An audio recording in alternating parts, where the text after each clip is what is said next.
Welcome back to another day of the Daily Grind. I'm your host, 30NSG, and on today's show, we were going to talk about a couple different topics, but I completely forgot it was June 3rd, and the Unreal Fest Orlando is going on. I didn't even know it was in Orlando, but we're going to watch. It started about a half hour ago. We're going to watch some of the Unreal tech that they're showing off. They're showing off The Witcher 4, which they already did, so some of you might have already watched it, but that's what we're going to watch. After we're done watching that, we'll go over the stories that we have. We have a story of Call of Duty removes ads from Black Ops 6 and Warzone loadout screens. We're going to talk about Dungeons & Dragons single-player video game in the works. And we're going to talk about Fortnite player count drops to its lowest point in 2 years. But we're going to watch the State of Unreal first. So what's going on, chat? What's going on, Silent Warrior? What's going on, Jason? What's going on, Water Bear? Eclipse? Travis, Sarge, Big Mo. Who am I missing? Anybody else I'm missing? Gang Fire, good morning. Appreciate you. Make sure you're hitting that. What's going on, Roic? Make sure you guys hit that like button if you haven't hit it already. And let's get to the Unreal Fest.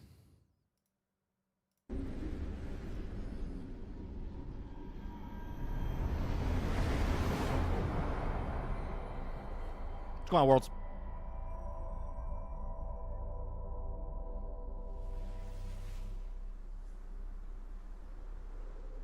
I didn't know it was in Orlando. I gotta go, guys. I'm gonna go drive over there and check it out.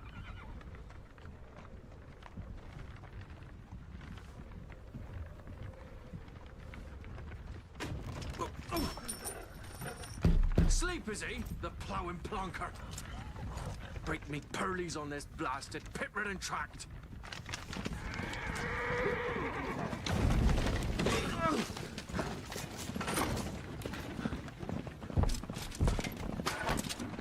Where's veered on dry road? Oi! The devil's after me! Just running from!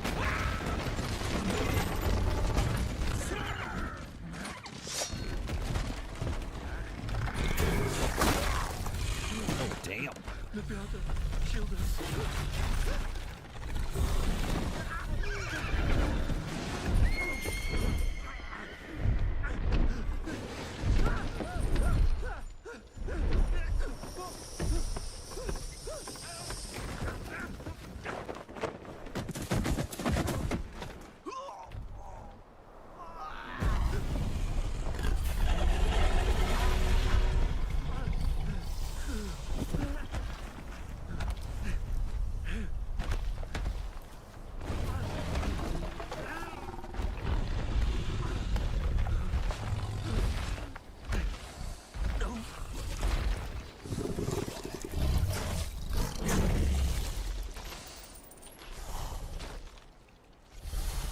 Give a coin to your Witcher.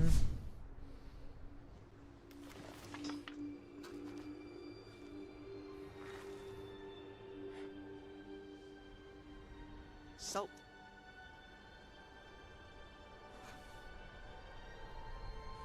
Almost had me fooled, Fruin. Was the State of Play tomorrow? Man, we're busy this week, huh? She looks good.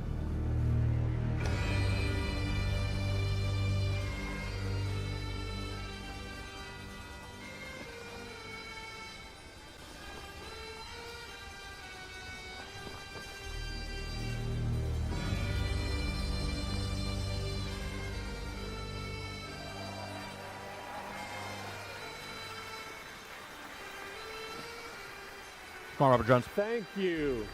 Thank you, everyone, and welcome to the State of Unreal at Unreal Fest Orlando. We're here to show you what's next with Unreal Engine and so much more. We are thrilled that you're able to join us. Thank you. But first things first, I'm here with Sebastian and Kitek from CD Projekt Red. We have a lot to talk about. Hey, guys. Hey. Thank you, Wyatt. Thank you, Wyatt, and hello, everyone. With The Witcher 4, we're stepping things up. And to do that, we needed the right partner.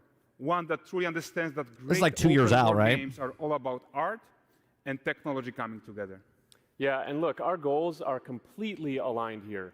And around the launch of UE5, your awesome team at CD Projekt Red announced a collaboration to make open world development in Unreal even better. And it's an opportunity, we just couldn't pass it up. So we've been working on a technical demo together to achieve just that. I think we should take a look at it. Oh, this is just You a guys tech ready? demo. Born ready. Kaitek is going to play the build for us. Sure, let's do it. Playing on a PlayStation. Saw the controller. This is a technological showcase set in the world of The Witcher 4. Would you Hold on one second. I want to make sure. Okay, we're at 1080. Okay. just saw and are going to see now is running on a standard PlayStation 5 at 60 Standard FPS PlayStation, with all right. ray tracing. So in the game, you'll be playing as Ciri, a professional monster slayer, a witcher. Look at She the. explores the world and hunts down. Okay. If you want to watch this by yourself, watch it by yourself. I'm going to pause and talk about it because that's what I do. Okay. The movement of her like cloak and cape and stuff like that, and like the lighting is insane. monster for coin. The region we are in is called Kovir. You see a little bit of and you'll the get to explore it in a game. fuzziness on the side getting Right a little now, blurry. Ciri is investigating a monster, and after gathering new clues, she is heading back to a nearby village.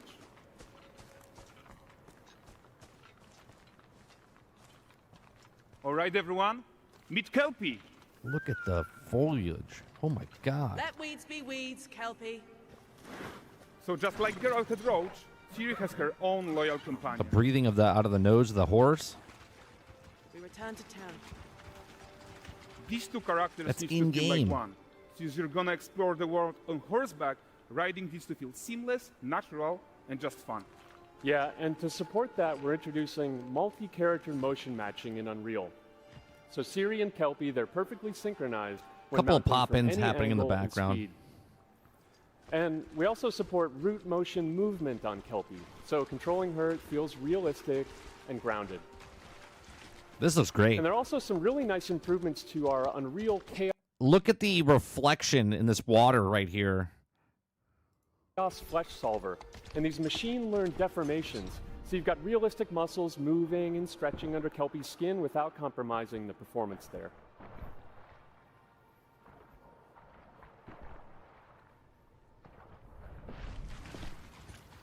So let's leave Ciri behind for a second and talk about the world itself. So much of the Witcher world is natural, organic, especially Kovir with its dense forest Bro. and wild nature. Yeah, and wild nature is hard. And with nanite geometry, we've freed artists from so many of their old constraints. But we don't want to rest until everything we do in Unreal has that same spirit of freedom. There's always more work to do. And foliage is a huge piece of that puzzle. So we are excited to introduce nanite foliage. Okay. Well, they've been doing that for what, 2 And years now? In order to achieve gorgeous foliage density everywhere, while still being memory efficient, fast to render, That water looks great. Coming down. we believe that a new idea was Bear needed. coming across. So instead of the same card approach we've been using for the past 20 years, artists should be free to take a nanite approach to foliage, modeling every single leaf and pine needle. And the old LOD tricks of the past, they needed a complete rethink. And in their place, it's a new adaptive voxel representation in nanite. It's volumetric, it's fully 3D, it is super fast to render. And these dense clusters of triangles turn into these cubes, which at a distance, they're no larger than a pixel, and they react. So they showed this off, I think like 2 years ago we talked about this, right? When they go back. So all of these are just voxel pixels, and when you get closer, then it renders them, so it doesn't, completely melt your graphics card or your console. to the changing light of our dynamic sun and our shadows, and they allow artists to render whatever amount of foliage is needed to achieve their vision without compromise. And no compromise means how ambitious we are when it comes to bringing our vision to life with incredible visuals. But more than that, together with Epic, we created faster way to load the world. We can Bro, can you imagine? I don't know, any IP. Just think of an IP, and they do this much detail like this. now bring in more content more quickly for the smoothest possible experience as we fly down to catch up with Ciri.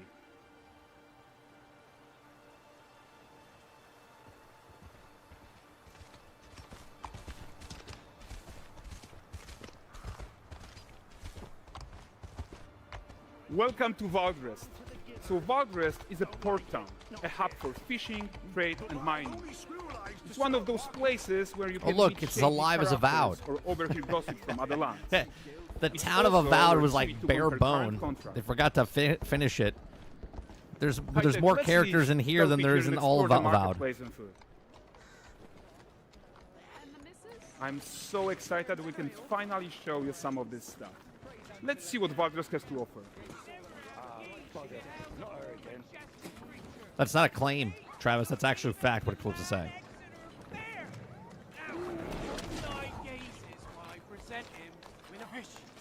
For the furry rascal will often wink, and the bear's weight grants good fortune.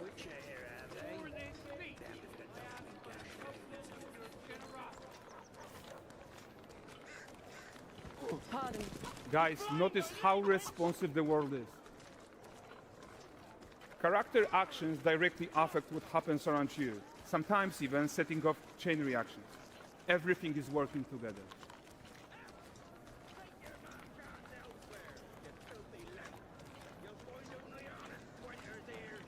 Oh, look at this poor gentleman being taught how to fly by an angry innkeeper. That's what happens when you cheat at Gwent. Last of it, is it?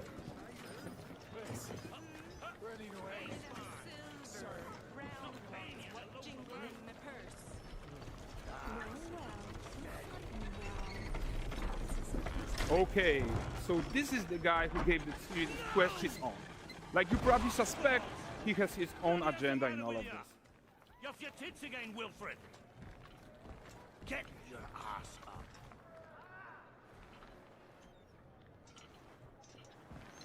A typical day's toil. Who in? Ah, Witcheress. What news of my wagons? Real quick, I just gotta show you guys this because you guys like the shit talk and stuff. The actual facts. Okay, the most popular controller, okay, is the Elite Xbox Series 2 Core. Okay, they've done actual, went through, ratings and what popularity between actual gamers playing. And number one is the Xbox wireless controller. Xbox wireless controller, then the GameSir Nova, then the Xbox Elite Wireless, then the Scuff, then the PlayStation. So whatever your opinions are is your opinion. But the actual thing is the number one controller is the Xbox controller. No eternity is taking that damn salt to arrive. I found them. And, well, suffice to say, they'll not reach you. As for the salt, I found not one speck. I presume this comes as no surprise to you. Now. Kavir's smuggling trade is of no concern to me. Shush, shush, shush. The manticore that flattened your cart and devoured your men? Quite the opposite. Now, Silent Warrior, it's too early for 41%ers. Manticore? No, them winged hellspawn dwell in the arse end of Creighton. Not here. While Siri decides what to do about that merchant, let's take a look at the character technology that powers this marketplace. Why don't we listen in on these fishmongers? They're selling their wares, chatting up customers. Morning, catch this is. Won't find none fresher. Reckon me lady's after one of them. Get this. What's going on, Argus? Got it for you. You mind, dearest? Interesting, something more. Got my. No, they're known as you, Travis. Not taking what facts are because of your own bias, which is fine. Your opinion's your opinion, but when someone states something, you're like, no, it's not, it's false. That's not exactly right. God, all Brexit's finest. And there is tons of tech at play here, even in a simple market stall. Metahuman tools, improved Unreal Smart Objects, Chaos Cloth, and more. This Yeah, looks and- crazy, the amount of detail. I wonder how many patterns, so if I stood there, okay, as the Witcher, stood there and watched the fishermen interact with the clients, right, the customers, how many different variations are there? Because obviously I know this is tech stuff, and as you're walking through the town, they're like, nobody's going to stand there and look at stuff, but people do.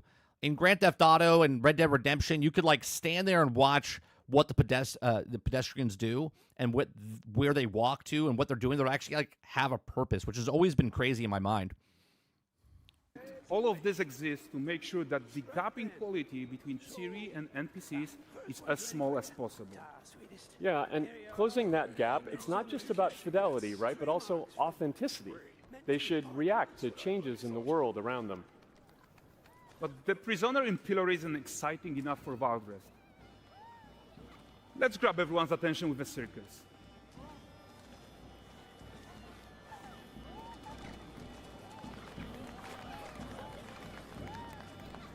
But the great performance deserves a huge crowd, though. I mean, let's crunch. I don't know if you guys noticed. Here, I'm going to rewind just a second. The juggler, right? Look at the lighting and look at the shadows of the balls on the ground. Look at this. But the great performance deserves a huge crowd, though. Let's crank it up. The amount, the attention to detail and what it picks up is just insane. What's going on, Sin?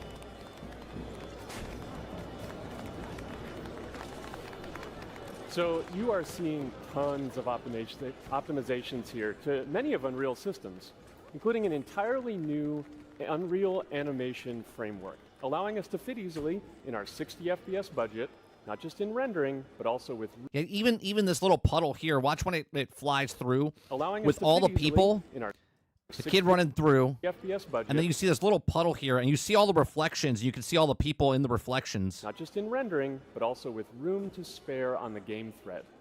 Over 300 animated skeletal mesh agents all going about their business. 300. And the whole point is to leave breathing room for developers like you to introduce the gameplay and the systems that your players expect, What's going on, Dolphin? empowering you to make your worlds come to life without Unreal standing in your way. You are right. And that's the open world RPG that we're Here's what I like about this. It's Unreal, and it doesn't look like Fortnite. making. But before we wrap up, how about one final check-in with Ciri? This is the new Witcher, Dolphin. They're showing a tech demo at the Unreal Fest. We are making this game to be the most immersive and ambitious open-world Witcher game ever. And we are making this a reality thanks to our work on Unreal with the team at Epic. I think what we are doing together is going to bring in a new generation of open-world RPGs, and I'm so proud of what we accomplished so far. We are too. You know what I would love to do? I would love to take a truck from SnowRunners and drive through the Witcher environment. I'll John Walker it.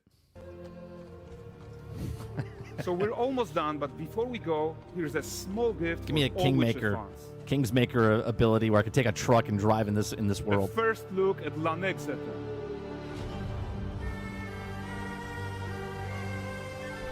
What's going on, Kylo?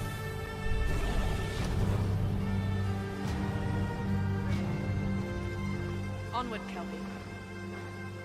We've worked.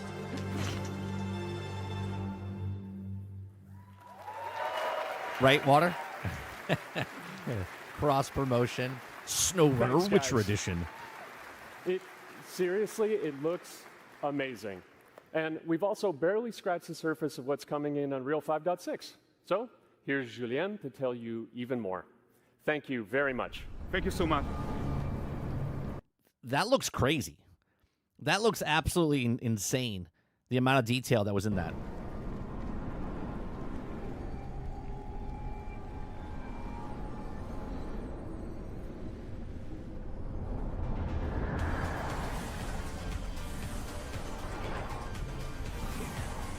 Oh my God. I would have So I used to work at the Orlando Convention Center, and setting this up, seeing all those balls drop on the thing, that must have taken fucking days and days to set that up. Put them on all the Hey everyone, trestles. great to be here in Orlando. I spent a lot of time on this demo, so I'm happy to be the one to talk about what went into the 5.6 release. An open world like that was just the perfect content. I mean, look at that. I'm sorry, that looks amazing.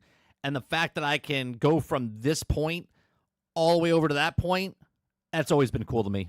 To focus on our main goal for the release, which was perfect. Yeah, they didn't show combat. But, you know, give it time. It's a couple years away, right? Performance. We want the engine to scale to large and rich worlds. We want to preserve graphics quality. And of course, we want to deliver high frame rates that you and your players expect. So let's check it out, starting with rendering. I mean, if you look at it, right, Argus is saying it's pretty wild for sure, but this is the type of shit that we were expecting to get in the early half the console existent in the power. Instead, we got a lot of low performance, low visual games. If you look at Star Wars Battlefront 1 and 2, right, from EA, if you look at Red Dead Redemption, like those types of games, you're like, that was on the Xbox One. That was on the PlayStation 4. Okay? And then all of a sudden, it's like this whole, regardless if you're a Sony guy or an Xbox guy, we were given a bill of goods that just wasn't what they promised for these consoles. Okay? I understand it takes 4 to 5 years to bring up stuff, but when you look at stuff in 2016, 2015 to 2017, and then you look at what we have now, you're like, what happened? If you all remember, when we released Nanite with UE5, it supported static geometry. Last year, we brought skinning to Nanite. And now, we're working on Nanite foliage. The only way to have a forest that looks as good as this one is... I mean, look, I love The Witcher, okay? But it was called The Glitcher for a reason. And if they loved it so much, why did they switch engines? I'm just saying. Is to use 3D geometry for all parts of the trees, just like we do for everything else. However, this is a crazy amount of fine geometry. So we had to rethink how trees are created and displayed. To create them, we developed Nanite assemblies. These 28 little parts that you see are all that we use to build all the spruces from the forest. 28 things make all they the are trees. Instanced thousands of times and used like building blocks to assemble trees in different ways. And as you probably noticed with the wind effect, they even support skeletal animation, which runs on the GPU. Thanks to assembly, we greatly reduce the storage, the runtime memory, those are and good-looking the rendering trees. cost. Then, to display an entire Go on, Wenzel. forest, the challenge was to preserve fidelity and performance from any distance. Let's check up close the level of detail we're talking about here. You know someone's doing this in game, right? Especially one of us. We're going to run up to a tree. We're going to get this close. You're going to move around the tree. You're going to be like, look at that. Look at that. Look at that pine. That pine's amazing. Lots of details. But this triangle representation is not the most efficient when far away. You're gonna show this. You're gonna show this to your spouse, right? You have friends come over. Did you guys check this out? Check this out. Check this out. You see how close this tree is? Look at this tree. Doesn't this tree look great? Look at the pine needles on this thing. It looks amazing. Amazing. It's at 4K on my 1080p television set. Check it out. Due to the amount of overlapping. And that's why we made an adaptive voxel representation. But in reality, you'll never see those voxels this close, since when we move the camera back, they're barely a pixel. Nanite foliage is almost done. We are moving it to the main line as we speak, and it will be available for everyone. I want a game like this where I can chop down the tree, like in New World and stuff like that. 5.7. Another thing I would like to share is that ray tracing and Lumen now run more than twice as fast, with no visual trade-off compared to when UE5 was released. And because of that, we can now hit 60 FPS on consoles. Bullshit. Bullshit. That fire, look at that fire. That fire looks great. And because of that, we can now hit 60 FPS on consoles. And finally, we rewrote the rendering pipeline to run asynchronously so you can increase the richness of your scenes even more. Now let's talk about chaos physics. For Chaos Clot, we improve our clot-to-clot constraint solution. This removes a lot of collision evaluation. Yeah, see, I was saying about her cape earlier. When garments are piling up and interacting with each other. Even for complex setup like Series-Cape, we hit a sub-millisecond budget. It's just crazy, the movement, right? Because it's simplistic at its basic core, but you're thinking that someone created the exoskeleton, and like the hips are moving, right? When you're walking, you got your gait, and you got your hips moving, and then the garment that she's wearing is moving. It's just not like a cardboard. And they've done this in the past, but it looks the finer details. It looks amazing. Budget on PS5. With Chaos Flesh, we introduce procedural muscle activations to make deformation and motion more natural. Your artist will still have control over tetrahedral simulation and train ML models that run fast in real time. We now support the baking of fluid surface data into lightweight assets to be played back at low cost. This is going to give you high-fidelity water without the performance cost of real-time fluid. Well, I want to look at that again. They moved the rock. This is going to give you high-fidelity water without the performance cost of real-time fluid simulation.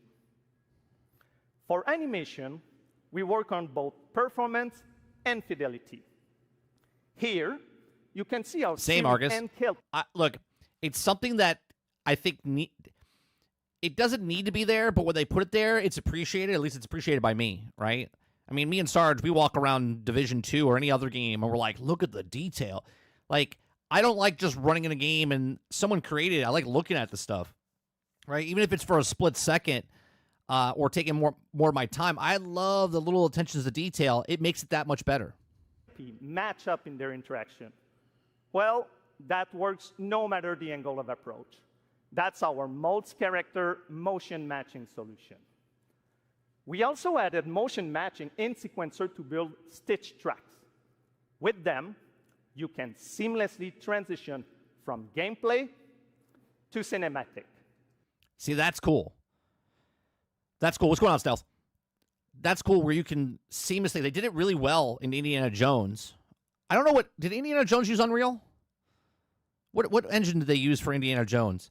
They did a really good job cutting from the gameplay to cutscenes. It was seamless. Also, we now have a secondary layer of animation driven by physics in Control Rig. We used it in Kelpie's rig to drive the mane, the tail, and the saddlebags. Was it ID Tech? Whatever tech they did, it was phenomenal when you went from in-game to cutscene, from cutscene back to game. It was really good. Now, I'm happy to announce that all these features are already integrated into our new Unreal Animation framework, which we are releasing as experimental in 5.6. We built it with performance first in mind. Animation evaluation are now running in parallel off the game thread, which was our bottleneck. And for the other characters that are just as costly, like movement, avoidance, state tree behaviors, we also move them to worker threads. I wonder, I think he's saying it now. Let me rewind. Let me hear him again. And for the other character systems that are just as costly, like movement, avoidance, state tree behaviors, we also move them to work. Okay, so I was just going to say, so as a character, right, I want to know if they... I'm trying to think from a developer point, right? So, like, check this person out, like, right here, down here with the red, right? As she's walking through, this is really does this character know not to start moving, right? Does it know? Is it programmed in it where if this one moved, would this move out of the way? Sort of like the water did when they moved the rock. You know, when they moved the rock, the water changed directions and whatnot. So I wonder if each of the characters... It's random, and if they decide to move, they know that the other character, as he said in Avoidance, would move out of the way, and they wouldn't collide in with each other and kind of do like, you know, the run into the wall type of thing. You create scenes that are crowded and lively. Streaming has always been a big deal regarding performance. And the three biggest improvements we made are physics state creation, which now runs async. Well, I guarantee you this map was created by random AI, procedure generation. Improve runtime PCG for ground scatter on GPU, and a new FastGeo plugin to stream static geometry. And just to take a different example, in City Sample... Look at that city. The streaming time was cut down by 90% Is it the same city that they used for the Matrix thing? while moving at high speed. We focus on a lot of areas for performance. Dude, a Batman game like this? Bro. A Daredevil game? Bro. In 5.6. And mobile is no exception.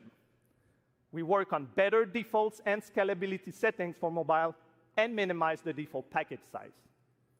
We also improve our workflows with a UI refactor of the Ray says, 30, you know what I love about open world games?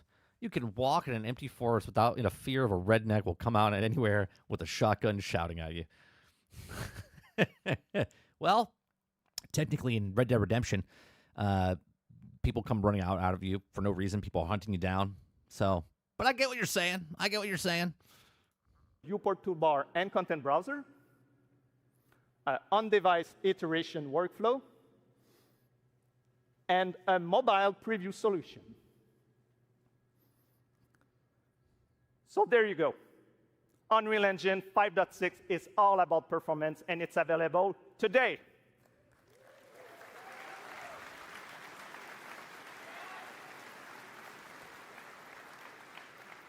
Please go, enjoy the tech talks and session we have for you guys, and come chat with us. And now, please welcome Chris from the MetaHuman team. Thank you, everyone.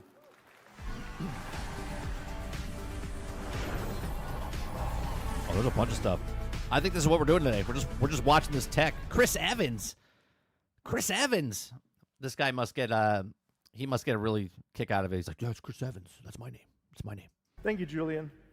Metahumans may only be a few years old, but we are seeing them everywhere, powering everything from games and AI agents to film, television, cultural heritage, and more. What you've seen so far is just the beginning. It's a good game, Waterbear. It's a good game. Red Dead Redemption. If you like westerns and stuff like that, I know a lot of people get bored with it and stuff, but it's really good. It's really good. If you just gotta play for the main story and not go for the side quests and stuff like that, you could probably beat in like 50, 60 hours. The creativity and innovation coming from the community continues to inspire us. It reminds us why we build these tools in the first place, to make it easier for everyone to tell stories that matter. Now we're entering the next chapter, expanding how you create and animate metahumans with flexible workflows that help you move faster. Metahumans, what Epic picked up was like 2 years ago, maybe 3 years ago. And work smarter. To walk us through some of the biggest features in this release, please welcome filmmaker and virtual production pioneer, Matt Workman. And we talked about it 3 year ago when they picked it up. I said, this is what's going to happen in filmmaking and stuff like that. Actually, it was longer than that because they picked it up before Mando Season 1, I believe.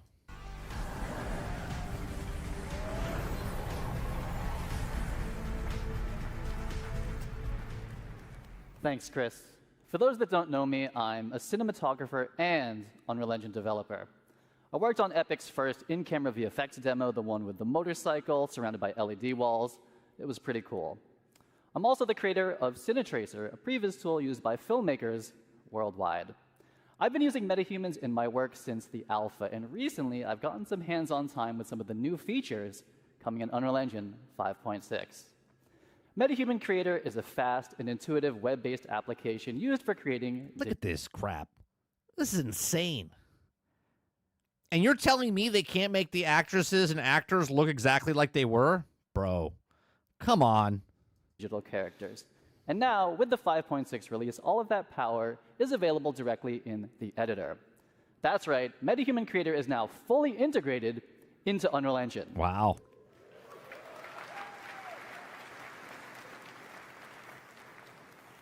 I think it's pretty cool, too. You can create and work with metahumans directly in your project, keeping everything connected and in context. And with the new character assemblies, metahumans are built locally, making it even easier to integrate them. Look at that. That's crazy. Directly into your pipeline. MetaHuman Creator is one of Unreal's first cloud-enhanced tools. It means you work locally, but for heavy lifting, tasks like generating high-quality textures or building our... The problem with Unreal Engine is what we're getting with games like Mind's Eye and other things where people can do asset flips the day before, where they're just taking stuff, throwing it into a game, and then trying to sell you a game, right? Obviously, I'm not saying everyone does that, but there are people out there that do take advantage of people that don't know any better. They look at the graphics and they're like, oh my God, that looks amazing. And they try to sell you a game that's not an actual game. Complex face and body rigs, we leverage MetaHuman Cloud services, which deliver high-fidelity results. Oh, I'm sorry. Yeah, I meant everywhere, not Mind's Eye. Without ever leaving the editor. And in 5.6, local assembly reduces the average MetaHuman export time from 15 to 20 minutes down to 2 or 3. MetaHuman Cloud Export versus local assembly. Cloud export is 20 minutes, over 6 times faster than local assembly is 3 minutes. The team tackled all this. Hold on, let me rewind that for a second. Services, which deliver high-fidelity results without ever leaving the editor. And in 5.6, local assembly reduces the average MetaHuman export time from 15 to 20 minutes down to 2 or 3. Jesus. The team tackled all this while dramatically expanding the core representation model and significantly improving visual fidelity. Basically, look at the graphics. Look at the realism on these faces. You can make even more diverse characters. They all look better. It's freaking... This guy farted. Basically, watch right here. You can make even more this diverse guy farted, like ripping one. Characters. And then they she all smelt look it. Better. She's like, what the fuck? It's freaking fast, and it is in Unreal Editor on your local machine. And while those are all major improvements, we're just starting to scratch the surface here. MetaHumans have always had amazing facial customization, and now Epic is bringing that same level of... Why isn't customization like this in a video game? I mean, some games are like this, but come on. Come on. Control and realism to the entire body. In UE 5.6, MetaHumans get a major upgrade with the new parametric body system, letting you blend between different presets or fine-tune proportions using real-world measurements like height, inseam, shoulder width, and even muscle mass. That's how I look in my head. And here's the best part. As the body changes, so does the clothing. The new Unreal Outfit asset automatically adapts garments to the character's body, all in real time, no matter the proportions. As someone who's built these kind of assets before, I can tell you this used to mean manually creating and managing every body variation. The new system does give you the flexibility to create different sizes, and if you do, it will pick the closest match and fit that to the character for you. It makes building a wide array of... You see how easy? Like, seriously, I know nothing. I've never created a game in my entire life, but if I went into this and started messing with it, I would say within a couple of days, I would be so comfortable knowing what I'm doing that I could put something together. Production-ready characters faster and a whole lot more scalable. Yeah, I'm super excited to see what people do with the new outfit system. And that actually brings us to our next announcement. Starting today, MetaHumans and their accessories are available on Fab, Epic's one-stop shop for digital assets. This is the new MetaHuman channel on Fab, and there's already some great artists. This is where Epic's making a shit ton of money. Okay? This is where they're making a crap ton of money. I mean, look at it. Some of the prices, $40 just for this, $10 for that, $34.99 for this, right? This is where they're making the money from. Everyone can make video games, so if everyone's going to make video games, make sure you get $50 from them. It's a microtransaction sword for game developers making a game. Studios sharing and selling content there. I'm going to shift gears for a minute. Matt, do you remember when we unveiled MetaHuman Animator a couple years ago? Of course. I consider myself MetaHuman's #1 fan, and I'm also guilty for being eternally online. So, of course, I saw that demo, and of course, that's absolutely crazy. Loved it. Some of my industry friends, they thought it was sorcery. Off your cell phone. We went from capture to final results in a couple minutes, and it made high-quality facial animation accessible to everyone. I remember watching this. Well, today, we are taking it to the next level with a focus on real-time animation. We scoured the galaxy to find the best talent to demo these tools, and I think Matt has found just the right character for the job. Now, I could be wrong, but I think I cooked here. This guy is a true professional, tons of experience, and he's even going to be joining us via live telecast from space, outer space. Let's go ahead and connect.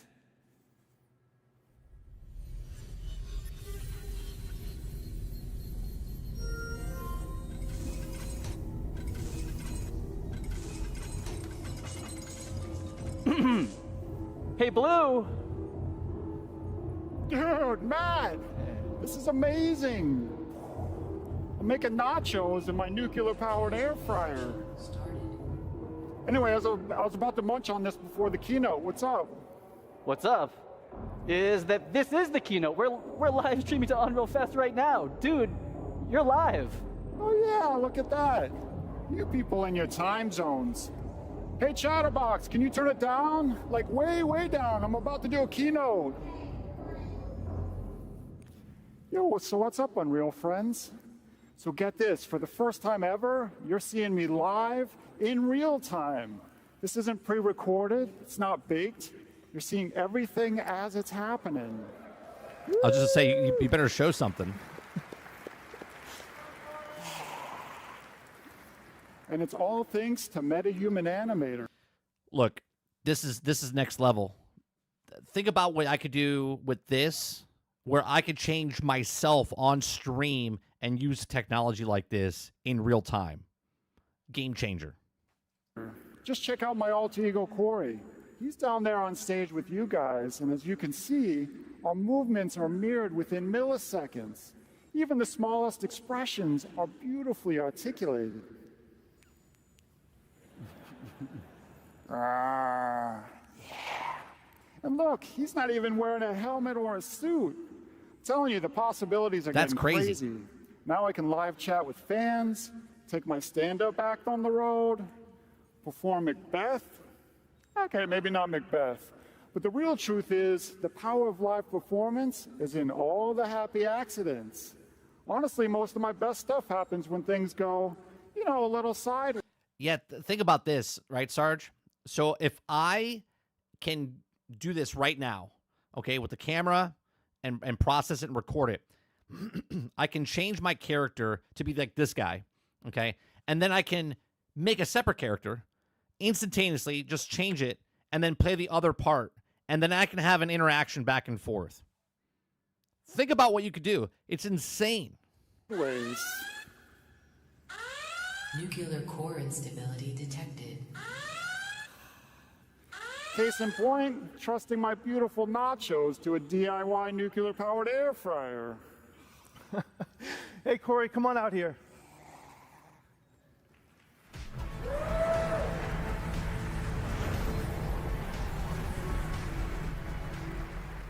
Corey Strasberger, everyone, the genius behind Blue and Xanadu. MetaHuman Animator now delivers high-fidelity facial animation from virtually any 2D video source in real time. Whether you're driving the performance of your favorite character or calling into keynotes from low Earth orbit, the sky is the limit when it comes. Okay, now think about this just from a standpoint of COVID a couple years ago. If this was out and an actor was at home, they could just get in front of a camera. You could record their actions right from their camera at home and then record it. Done. You don't have to fly them in. You don't have to do any makeup. You don't have to do any of that stuff. Comes to breathing life into your characters. And speaking of that, Corey was just driving Blue with a consumer webcam and markerless motion capture from the Captury. That's crazy. Corey, let me be the first to congratulate you on Blue's VTuber debut right here at Unreal Fest. And by that, I mean that this is the first time we're seeing MetaHuman Blue puppeted live, and he looked incredible on the big screen. I know we've said this before a couple times, but I still can't believe that that level of facial quality is possible from a tiny consumer webcam. It's just absolutely crazy. Yeah, thanks, Matt. It is, man. It's all mind-blowing. And for me, doing everything sort of solo, being able to see my performance like instantly is literally at the core of my pipeline. So I've been waiting for this quality for a really long time.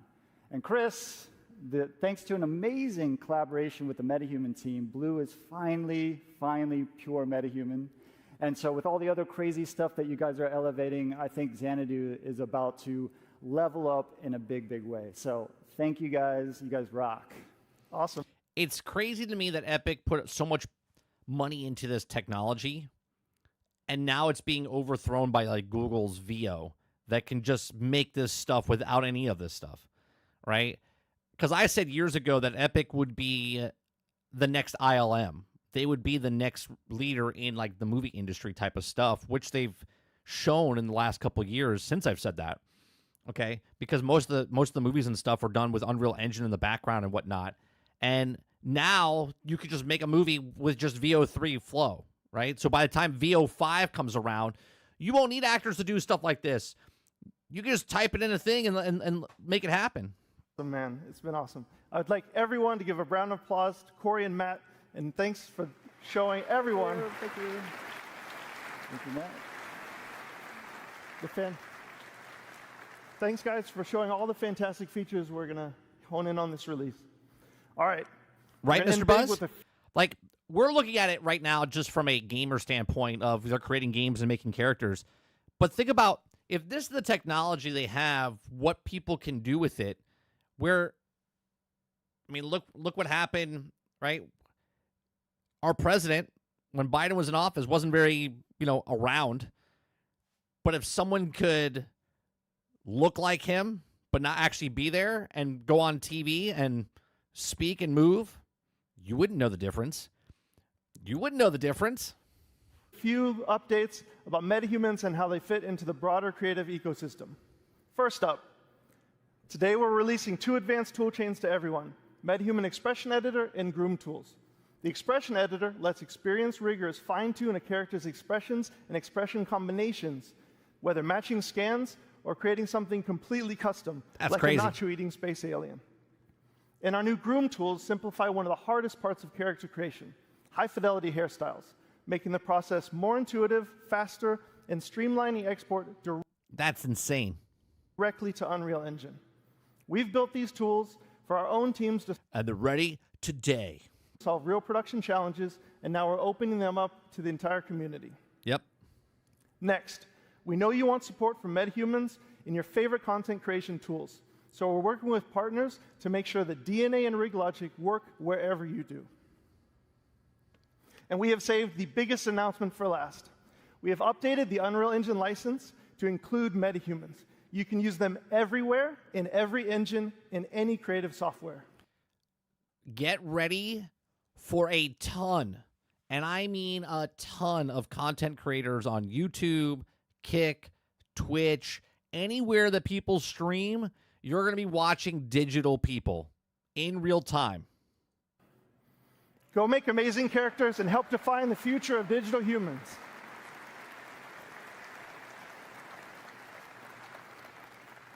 If you're curious to learn more, join our Unreal Fest sessions, swing by our booth, or check out metahuman.com to get hands-on with everything you've just seen, and thank you.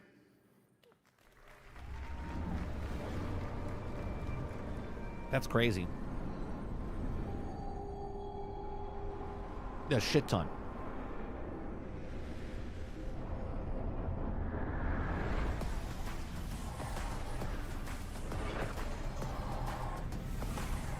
Each of those balls are on a All right, hey guys, what do you think so far? Yes, let's go. We've got a lot more in store for you this morning and over the days ahead. We've got an absolute room full of rock stars here today from different. Uh-oh, what happened?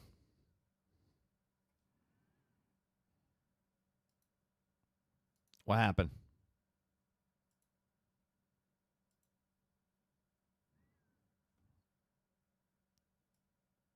I'm okay on my side. What, maybe we'll nudge it? An absolute room. And you'll be able to get your hands on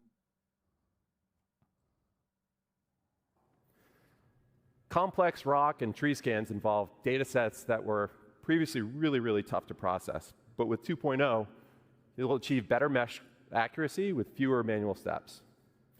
And you'll be able to get your hands on RealityScan 2.0 later this month. We're also seeing more and more developers and art studios using RealityScan to bring Megascans quality content to Fab.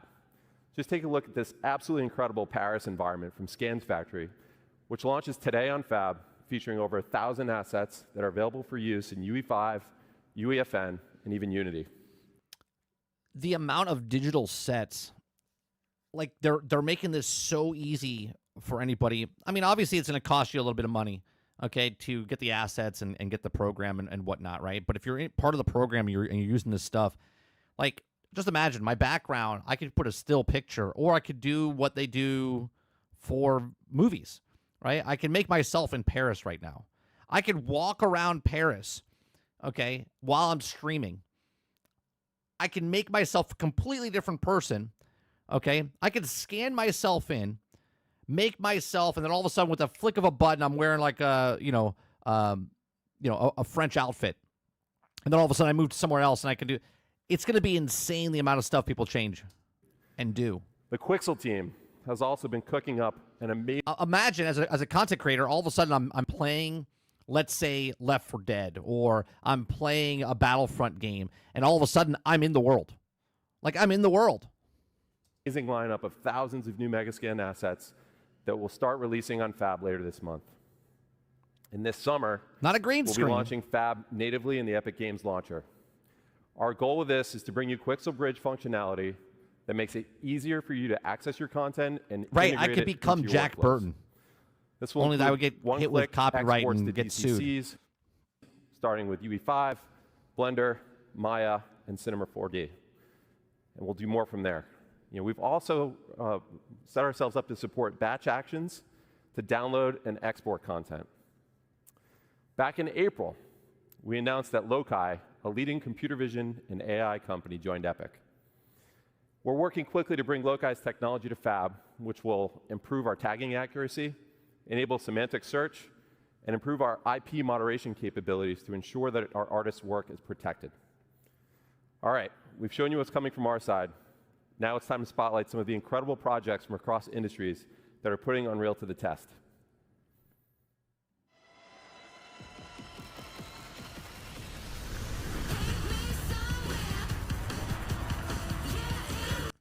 Are these made by like fans, like regular people, or is this made by other studios?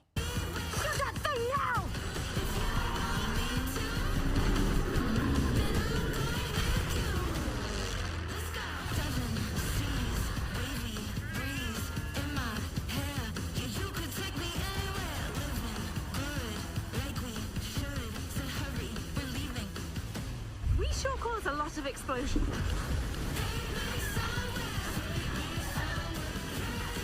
You can't tell. That's look at that car. Hold on a second.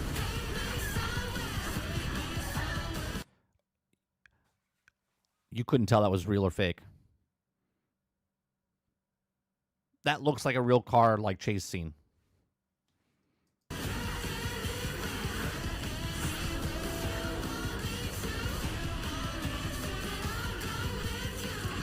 There have been noise complaints. Our fight is not over.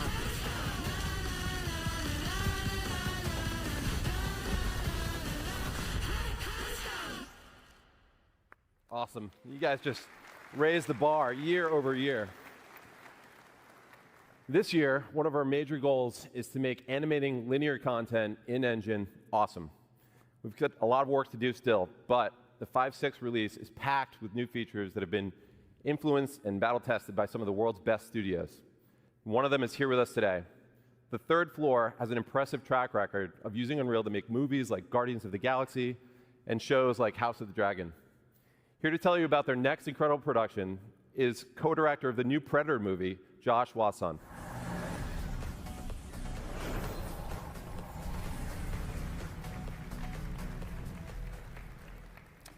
In March 2020, I was working with director Dan Trachtenberg on the pitch for Prey when everyone got sent home. We had been dreaming of pushing previs into animation for years and had just finished our UE pipeline for The Mandalorian. Uncertain what would happen to movies in a post-COVID era, now is the time for Third Floor to get serious about finals. So while we're having a blast crafting scenes in UE for Prey, I got to show Dan the cool things we had brewing. And that led to an idea. What if Predator was an animated movie? Fast forward to the industry contraction of 2023, and projects started dropping like flies. But this crazy ambitious film with a crazy ambitious schedule materialized right in the middle of it all. For 20 years, on more than 1,000 projects, the artists at TTF have been on the front lines of visual storytelling in movies, games, and episodics. When Predator came along, they took all of that live-action experience, all of their love for cool stuff, and great stories and poured their hearts into a new kind of animated feature. So Dan and I pitched a film rooted in live action that looks and feels like moving concept art. We developed a handcrafted style from the paint strokes to our stop-motion-inspired movement on twos. It was a monumental challenge, but the leap into anim led to significant innovation. Our team built Hummingbird, our real-time lighting and comp tool inside UE. It handled all of our stylization passes in engine. See, I'm okay with this. This is completely different than VO. These are actual people creating the things and making a movie, okay? Making something. What VO is doing with people typing into something is not. Before render. We saved countless render hours and reduced our hard drive usage to 1/50th the space traditionally required. Nice, Mo. Now, let me tell you about my favorite character in the movie. Ursa has this deep-rooted thirst for revenge. She learns that the man responsible is in this throne room in this huge fortress. So Dan had this idea, what if we did an entire battle in one shot? What if we kept the camera focused on her goal? And what if Ursa fought them all by herself? Look at this on the fly, dude. The best way to speed up any production is to speed up decision-making. So with 4 parallel teams inside Unreal, we got the entire film up on screen in 4 months, allowing us to iterate. That's insane. I know a lot of you don't understand that, okay? That's insane. 4 months turnaround time. The entire film up on screen in 4 months, allowing us to iterate and hone the story and really make it sing before shifting into final animation. Ultimately delivering the film in 18 months. If this movie were live action, that's still. And we'd be filming. So animated takes 4 years. 4 years. They did it in 18 months. At golden hour every day for weeks with a massive crew and several giant vats of blood. In animation, we really wanted to go for it, no holding back. So we choreographed every composition, every strike, every arrow, and blood splatter, like a gigantic dance with 98 parts. Yet we also wanted to feel the camera operator reacting to all the kills as they happen to put you inside this quest for revenge. The filmmaker in me is so excited about stuff like this. On behalf of 20th Century Studios, Dan Trachtenberg, and all of us at Third Floor, we hope you enjoy this exclusive clip from Predator: Killer of Killers.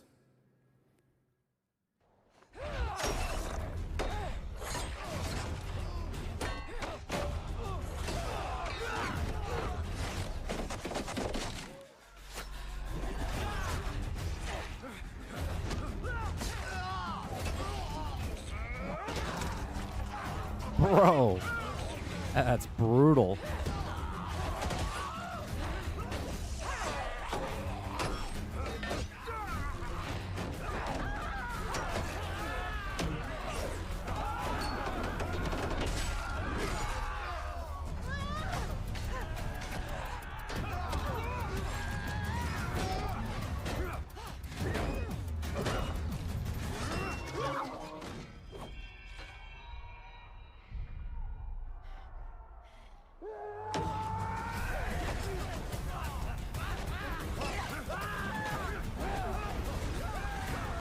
Brutal.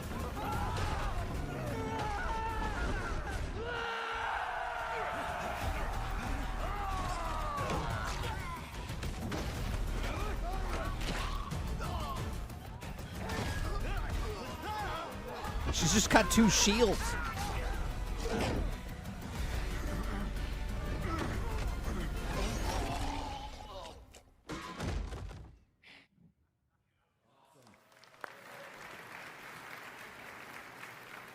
It's the Predator movie we've always wanted, and it's prevised, assembled, lit, rendered, and composited on Marvel right now is jizzing in their pants, right? They're like, wait a minute, we could just use our previs and make that the movie.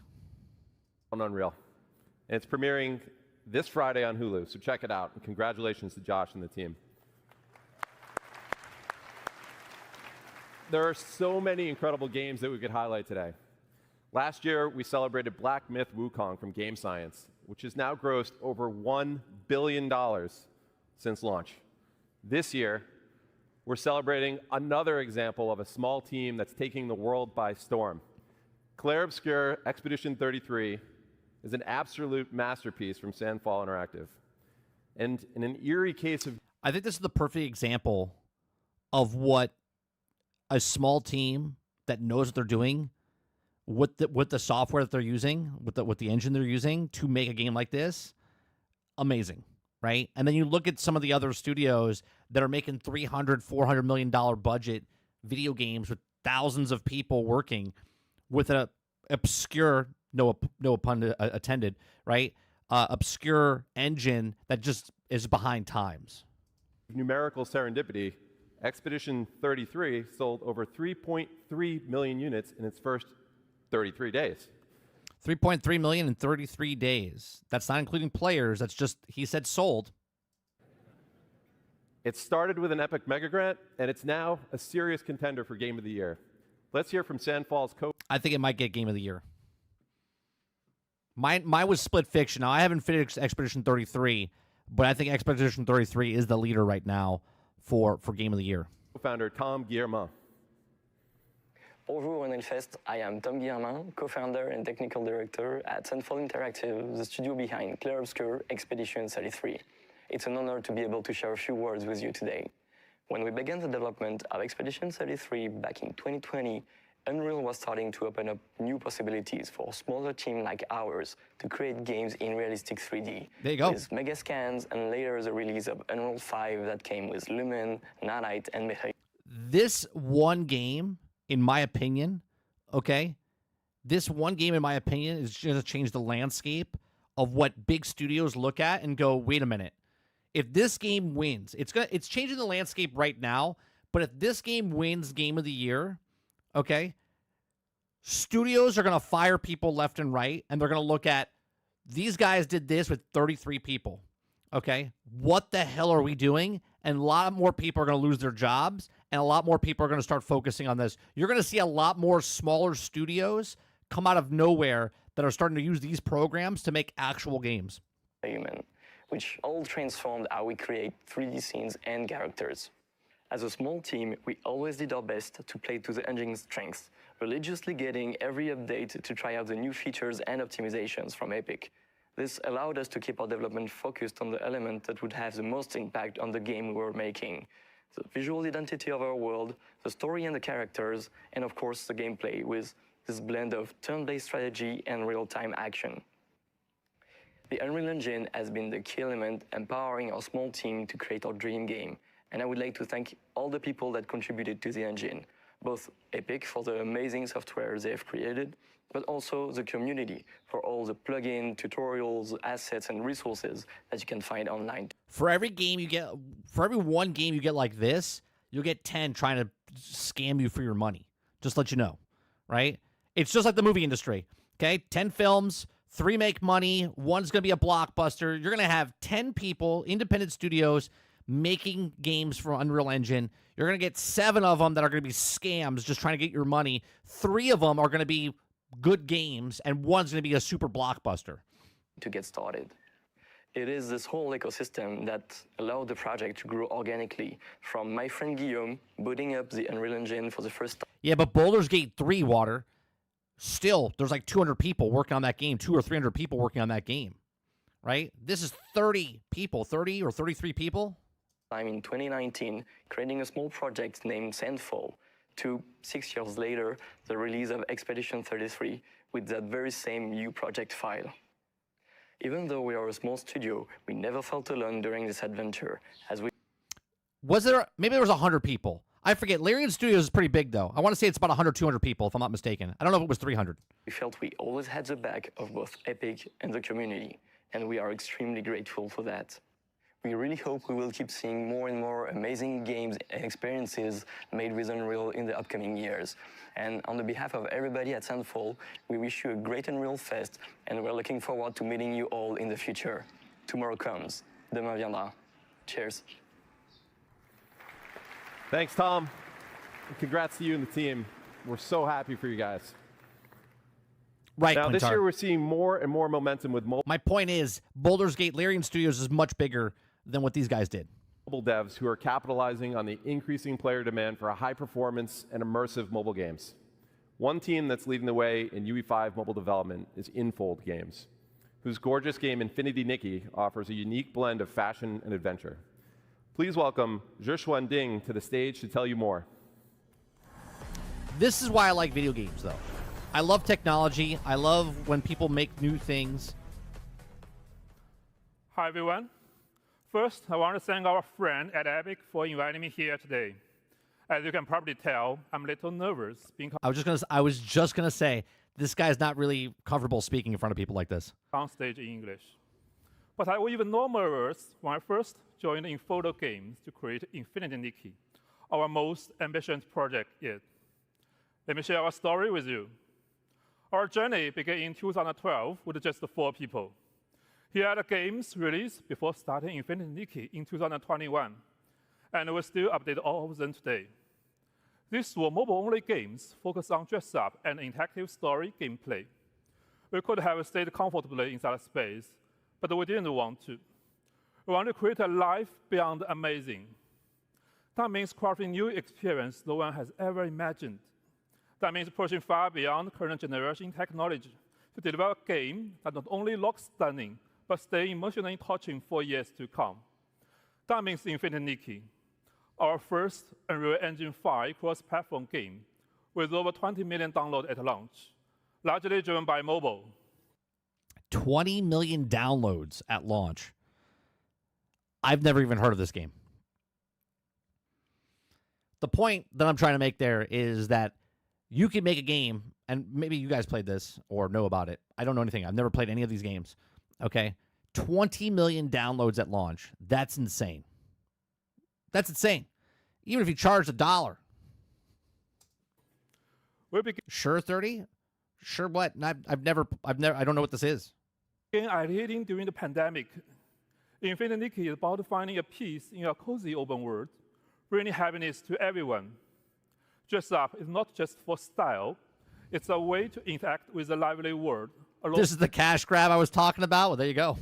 Or with friends. From a technology view, our pillars should many impossible things at once. High-fidelity graphics that supports outfit customization, even in corporate mode, with over 1,000 outfit parts and more than 100 colors per character. A huge map full of fine details for deep beauty, perfect for close-up camera shots. I think we see 1943 come out because I said it when we watched it. I think that's a tech demo as the first what was that? What was the one that just came out recently? The one that's on Xbox. I can't think of the name of it. Anyway, because it's a tech demo of what the next stage is, they need Hydra of 1943 Hydra come out because that's the next stepping stone to show people what you can do with the software. And it must run smoothly on our platform for all players. Big goals. We had never launched a cross-platform game before. Hellblade. Thank you, Roadkill. The original Hellblade. The original Hellblade was a tech demo and then turned into more. But that was a stepping stone to show what the technology was for that, right? Same. That's what Hydra 43 is. But we promised our community, our partner, and Nikki that we will give it our all. Yes. Again, in my opinion. It's crazy. Unreal Engine 5 is about making crazy ideas. Is this really that bad? We had debates. Even Ray? I hated it. This is the most predatory game right now. Unreal Engine 5, Infinity Nikki's vision come to life. Lumen gave us movie quality lighting in real time. Open world tools like Word Partition help our team of over 1,000 people stay creative and work well together. Unreal Engine 5's new rendering help our team bring amazing visuals to mobile devices. Thanks to Epic support, we made it happen. Now let's take a look at the open world. We want to make a detailed, exciting world for players to explore. Our first map covers 400 square kilometers with dense vegetation and a dynamic ecosystem. We had to make sure memory and performance were never compromised, especially on mobile. Unreal Engine let us build a cross-platform GPU rendering system. With smart GPU culling and the level of detail control, dual-core and triangle stay in budget on all devices. You may wonder why we put so much care into these details. I want to share a fan story that shows what Unreal Engine 5 means for. Is there a price point for this, or is it a free-to-play game and then you pay for microtransactions? Do you buy this game from the start? Our players, beyond outfits and open world. This is a true story from our fan, Xin Shiqiao. My mom and I play Infinity Nikki differently. She reads every item description, smiles when Nikki jumps, and changes into a pretty blue outfit. It does not matter if she finishes the platforming. When I was finally able to take her on a long-distance trip, she spent hours picking dresses and took many photos, even of a small flower by the road. Now I understand. My mom loves every small moment. We play Infinity Nikki in different ways, but we love each other the same. That sounds so scripted. I know it's because English is not their first language, but it's like someone reading a script.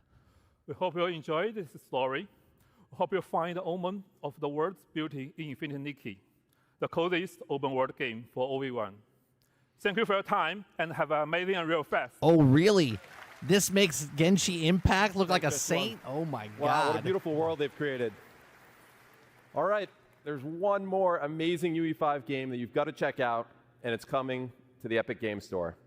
Please welcome Ken Kim, CEO of Netmarble Monster, to the stage.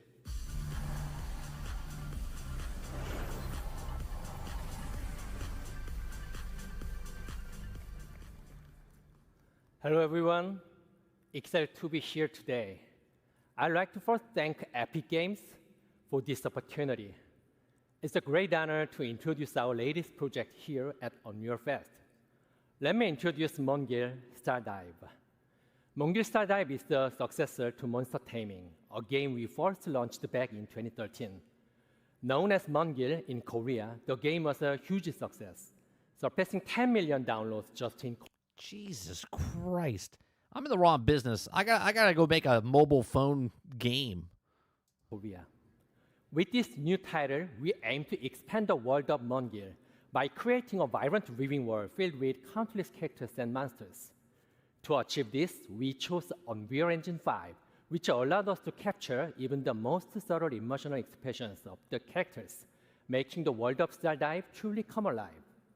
This was the best choice for delivering a seamless cross-platform experience across PC, console, and mobile. One of our key goals is to provide players a whole new gameplay experience by giving each and every character deep narrative and its own unique control system. That means every time you change characters, it'll feel like you're playing a different game. And this transforms Stardive from a simple action game into a truly immersive adventure. Moreover, the monsters in Stardive are not just enemies. They can be tamed, nurtured, and become your companions along the journey. Make sure you don't throw a ball now to capture somebody. Nintendo will be all over your shit. Depending on their trait, they can also be used to craft weapons or used as ingredients to cook, adding a deeper layer of strategy and connection to the game. Each monster is a living, growing creature, transforming the conventional concept of monster collecting into a meaningful, dynamic relationship. In this monster collecting game, we place a box on the ground, and we ask it politely to walk in the box. The Epic Games Store, with its global reach and strong community, is the ideal platform to connect with players around the world. And we are happy to announce that Mongil Stardive will be exclusively on the Epic Games Store for PC. Now, I'm excited to show you a brand new trailer from the game.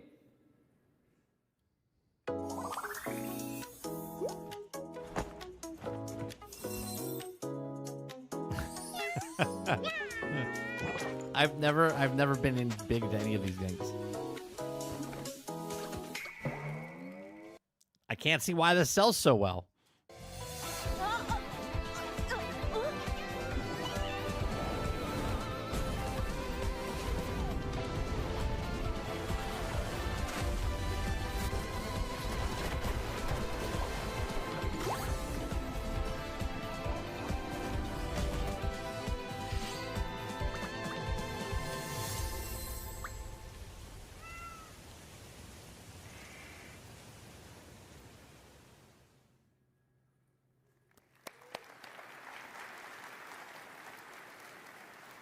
Thank you. 감사합니다.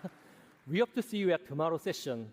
Speaking of our friends at Epic Game Store, let's hear from Steve Allison.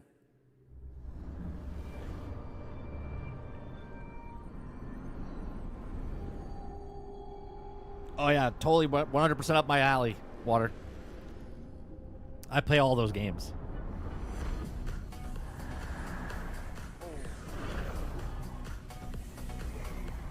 Hey, what's up, everybody? Thanks, Ken. It's exciting to see Netmarble Monster bringing Mongil Stardive to the Epic Game Store exclusively at launch on PC and taking advantage of our Epic First Run program to keep 100% of the first 6 months of net revenue. As you know, keep 100% of the net revenue for initial 6 months. That's actually really nice of them.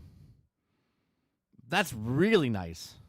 Our industry is living through significant headwinds right now, and the Epic Game Store offers all developers a toolkit for maximum financial success that starts with our 8812 rev share and just gets better from there. Now on Epic, our back catalog program, like Epic First Run. Hold on a second. What do they keep? Keep 88% of the net revenue when using Epic Payment Solution. Interesting. Now on Epic, our back catalog program, like Epic First Run, allows you to keep 100% of net revenue for the first 6 months on back catalog titles that you bring to the Epic Game Store. And for Unreal developers. But it has to be on Epic and only Epic. You can't bring it back if it's on some other platform. I remember reading that. Launch Everywhere with Epic reduces your engine royalty rate from 5%. Launch Everywhere with Epic. Reduce Unreal Engine royalty from 5% to 3.5% on all platforms and stores when you sim ship your app on Epic Game Store. To 3.5% on all platforms and stores when you ship. Get them in. Get all the developers in. You use our software. You don't spend any money on it, right? You keep all the money up front 6 months. If you use our payment system, when we start giving money, we're only taking 88%, right? And your royalty is only 3.5% instead of 5%. Your UE-based games day and date on the Epic Game Store. And remember, Unreal Engine developers pay 0% royalty on all Epic Game Store sales where we process payment. Amazing. Additionally, you also have the option to use any in-app purchase payment solution you want, and when you do, you keep 100% of that IAP revenue. We want to do everything we can to help during this critical time. Sarge, we gotta make our board game into a mobile phone game. That's what we gotta do. On the Epic Store. To maximize your success, we'll use Unreal Engine to make our board game. So we have added another tool to the Epic Game Store toolkit. Starting June 1st, we've changed our initial revenue share to 0% so that you receive 100% of the first $1 million in net revenue and then 12% to Epic after passing that threshold. Pretty cool. Yeah, awesome. And this change is per title and per year. So this applies to new it's just a board game, not a gotcha catalog game. releases and all existing and future Epic Game Store partners and their titles on both PC and mobile benefit from this change immediately. And so life to date, we paid our developer and publishing partners over $2.1 billion, and we're just getting started. So let's talk a little bit about what's next. So even after years of building... Then charge $5 to move on the board. In the store on PC. No, you charge 5 cents. It's a lot of movement, though. You get minimum per move. You got to move at least 3 spaces. It's 15 cents. We know there's still a ton of work to be done to deliver a world-class experience for our over 70 million monthly active users. And in the coming months, we'll be rolling out long overdue features on PC that will move us closer to that vision. Download Manager 2.0 was released just a few weeks ago, and preloading is coming finally in September. Gifting is targeting a release in time for the holidays. Gifting? It's been 7 years, man. What are you doing, Epic? Haven't they had their launcher for like 7 years? Jesus. So that you can gift games to your friends.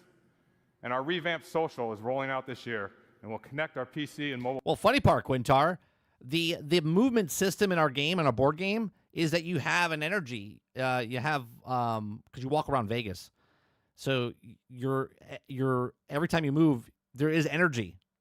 No joke. players together with game-independent voice chat, text chat, and parties, along with robust game invites for third-party games. And this will be the building block for several innovative social features on the store that will follow. We're also putting great focus on ongoing launcher improvements that will make the store feel great to use. And of course, delivering a great player experience means meeting players wherever they are, which is why mobile remains a key focus for us. We've already seen strong momentum on mobile with over 40 million installs to date, and we're pushing hard to hit 70 million by the end of the year. The Epic Game Store is available globally on Android, and we are continuing to expand our global footprint on iOS. Today, it's available on iOS in the European Union, with upcoming launches in Brazil, the UK, and Japan, as new laws in those countries come into effect. In Q1, we launched with a curated selection of third-party titles, and as of today, there are over 70 games live on the Epic Game Store mobile, with more being added regularly. This deliberate, phased approach ensures... What are you talking about, Dolphin? You told us you were going to show us this game to us like 6 months ago. What, my game? There's a high-quality experience as we gear up to open I've shown my game before. To self-publishing in the near future. In March, to accelerate installs and to keep players coming back week after week, we brought our weekly free games program to mobile. So each week, as we do on PC, we are partnering with developers to give players at least one new free game directly through the app on both Android and iOS, celebrating the best of premium mobile, and partnering with developers on content packs for free-to-play games. Our focus is getting the Epic Game Store mobile to 1.0. This is defined by two major new additions to the store, and the first of which is rolling out very soon. I've shown my game multiple times over the years, Dolphin. We're launching Epic Web Shops in July. Developers will be able to come into our tools and easily set up a shop for in-app purchases for mobile and PC games. And through Epic Web Shops, you can leverage our industry-best rev share and offer players a better deal with bonus offers. And as an extra benefit, all players spending on Epic Web Shops also accrues Epic rewards on all purchases. These shops will live on the web so that you can steer your players to them. And we're democratizing web shops by making them super easy to set up and available to all developers. And second, we'll be launching mobile self-publishing tools in Q4 and opening up the store to all mobile developers to set up and distribute your games. Self-publishing tools. Well, that's it for me today. If you want to learn more about our plans for the Epic Game Store, join us This today guy's a at no-nonsense 2:45. guy. And now, comes out, talks Ken Lowry will monotone, join does us the to share thing, what's new leaves. in the Fortnite ecosystem. Thank you.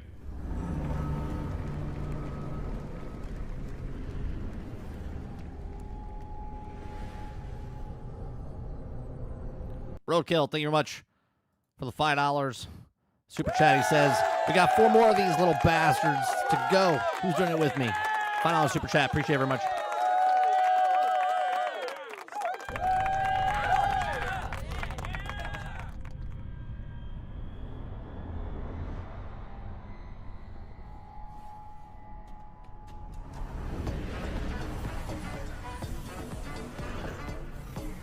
My biggest thing for our board game, if we created it as a mobile game, it has to be multiplayer. Has to be multiplayer. We launched Unreal Editor for Fortnite just over 2 years ago with a simple goal: give developers everything they need to build, launch, that 2 years and grow their ago? own games in Fortnite. Since then, it's been incredible to see how creators and players have responded. Millions of people are playing games built by you. And since the launch of UEFN, players have spent over 11.2 billion hours across more than 260,000 11.2 billion hours played. live 260,000 creator-made games since the launch of it. creator-made games. These experiences are a foundational part of Fortnite. Creators are leading the way by reimagining live events in Fortnite and driving players to the ecosystem. In fact, this last weekend, Super Red vs. Blue by Jogo hit a major milestone. For the first time ever, a creator-made island took the #1 spot for concurrent players in Fortnite, surpassing even Epic's own games. Wow. That's impressive. Sarge says, mobile games make the billions a year. PC and console don't mean shit. $10 super chat. Appreciate it. Thank you very much. This game had more concurrent players playing on it than their own game. I mean, obviously they're in the game, but there's a game mode.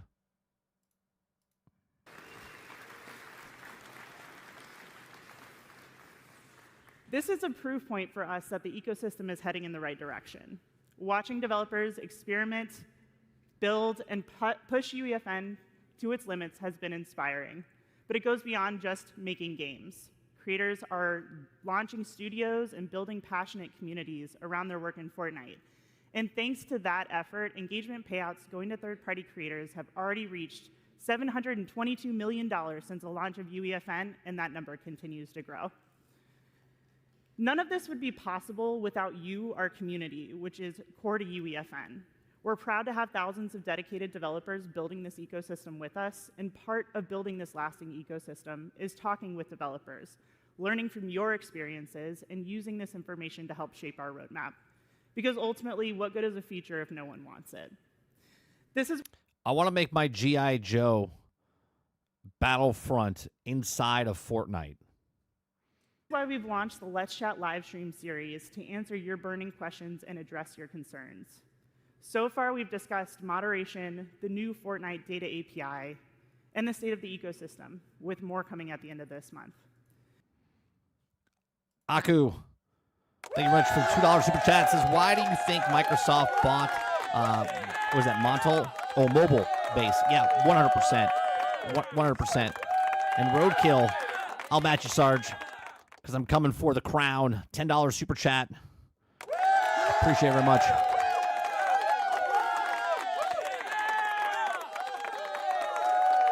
That's enough for me. Help me welcome to the stage an outstanding UEFN developer, Tom Jank.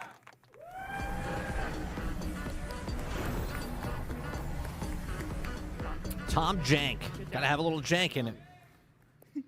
Tom, good to see you here in Orlando. How are you feeling? Oh, I'm doing great. It's been amazing. Why don't we get started by you telling us how you got into UEFN for those who don't already know you? Yeah, I actually originally started in the animated film industry. I worked for Netflix, Pixar, but I was really looking to kind of be my own boss. I really wanted to do my own thing.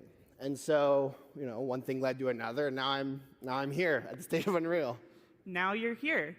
How did you find success in UEFN? Like, how did you build towards what you are today?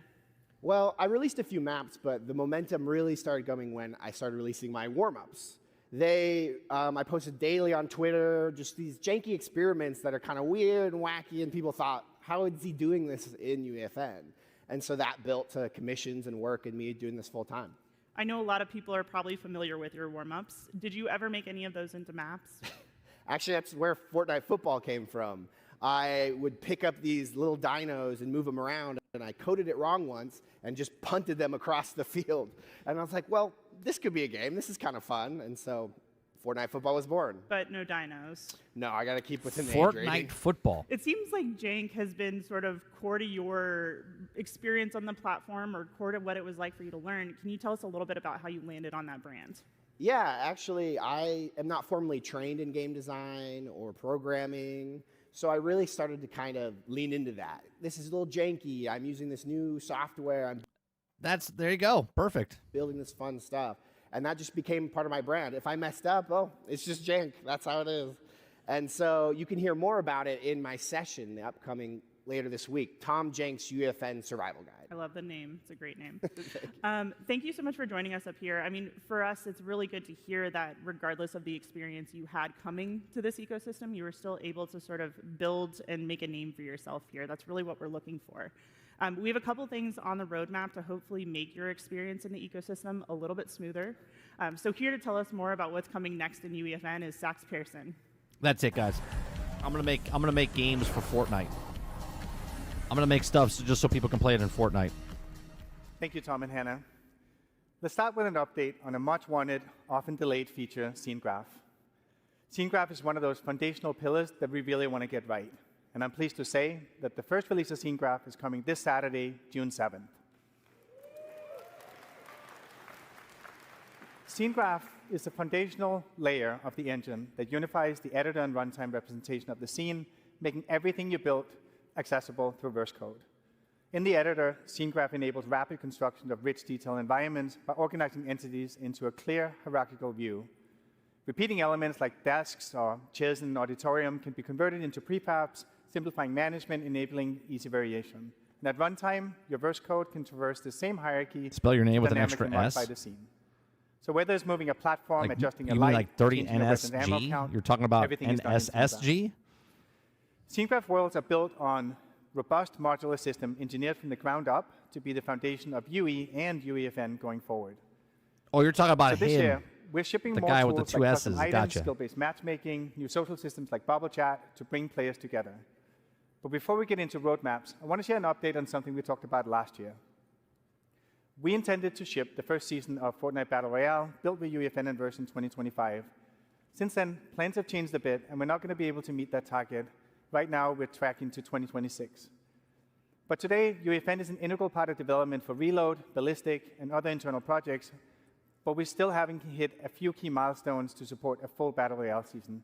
So for the rest of 2025, we're going to be focused on closing those gaps while continuing to ship new UEFN features for you. A big focus of working on making it easier for players to find amazing games you've built.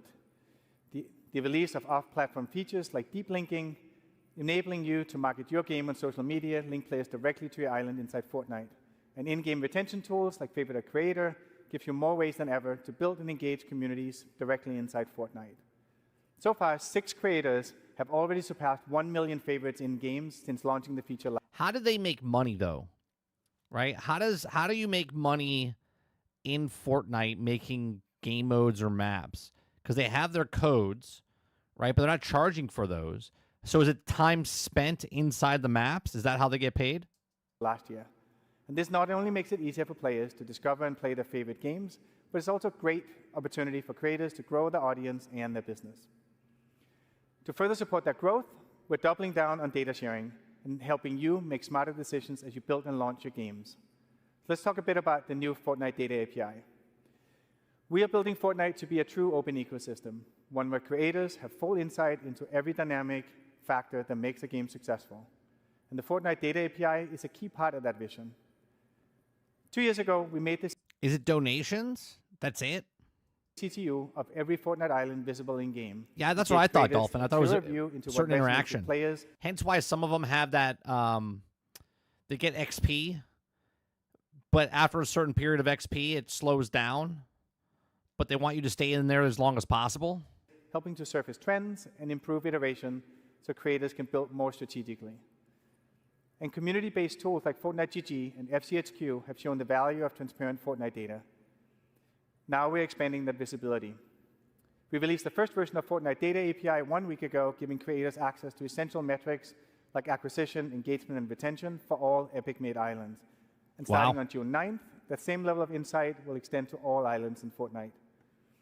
You can use the API to build your own dashboard or reference existing tools and websites to better understand performance, giving you the opportunity to find the right genre, the right audience, and the right moment to launch your game driven by insights, not guesswork. You can learn more about the Data API in our Creator Portal talk tomorrow. Now, we'd like to introduce our latest work that enables developers to use emerging tech to create awesome games. The Epic Developer Assistant is an AI tool that currently in beta that will improve creator productivity. It's a general-purpose chatbot that can guide you through developing games in UEFN, and it'll even generate verse code from simple prompts. Please welcome Heather Storm. Right, Dolphin. So let's say Mr. Jank there makes something and they like it. Epic just makes one that's just the same, so they can take from him. It's almost like the Walmart mentality, where if you make like a broom and a dustpan, they'll make a broom and a dustpan and they'll make it cheaper than yours. Do you know what I mean? Will help us drive a live demo of the assistant.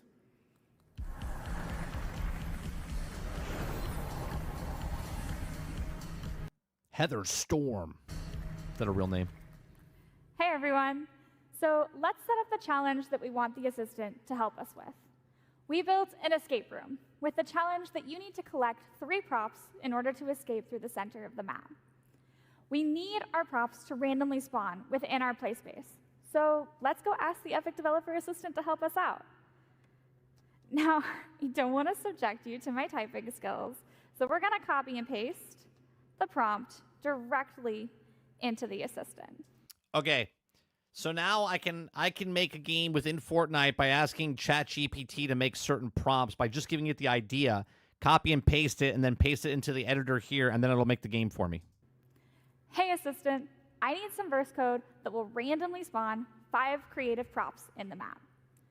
I've added some extra context here, such as how the spawn radius and how far apart the prop should spawn, just to make sure that this will work in our existing game. We'll also make the props respawn every 10 seconds to make it a more challenging experience for our players, and me. Finally, we'll name our verse file and the editable variable, prop to spawn. So while the assistant generates a response, you can see it may provide relevant documentation to your request. The assistant is powered by GPT-4.1 and is fine-tuned using our, like Epic's own verse code licensed from creators who signed up to help, and all of our current documentation. And once the assistant has generated the code, it'll test if the code can compile. If it can't, it has a second self-repair step to correct the code. It looks like it's generated. It tells us how to use it, and then we have the code. Amazing. All right, it looks good. Let's go into VS Code. That's exactly right, and Dolphin. paste This it is exactly how directly Mind's into Eye the was file. created. Now, I already started this code earlier today to make it a little easier for us Can you to give do me this a live. prompt of a So let's game that's delete like Grand everything Theft that's Auto, but there not Grand Theft and Auto set in the replace it with what we cyberpunk just setting? generated from the assistant. We'll save, and then we'll press the build button in the top right-hand corner, and it built successfully. All right, but we're not done yet. Now let's go into UEFN and make sure that the random prop spawner verse device is set to spawn the correct prop, our custom prop banana. All right, that's all good. Let's push verse changes. And finally go in to live edit. When this loads, we'll be able to test that our random spawner code works, making sure that our bananas spawn randomly and that every 10 seconds they move. We gotta collect 3.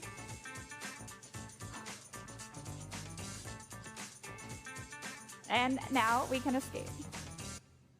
And that's it. Now our team can continue to iterate and refine our game. I mean, it's a simplistic game, but This is just a quick, simple example of how the Epic Developer Assistant can streamline creator workflows, and eventually it'll be directly integrated into the editor. You can try it for yourself right now. this on the guy's Epic very Developer nervous as well, community talking site on stage. as it enters beta and is live Hence why today. he's Thank messing you, with his Heather. hands.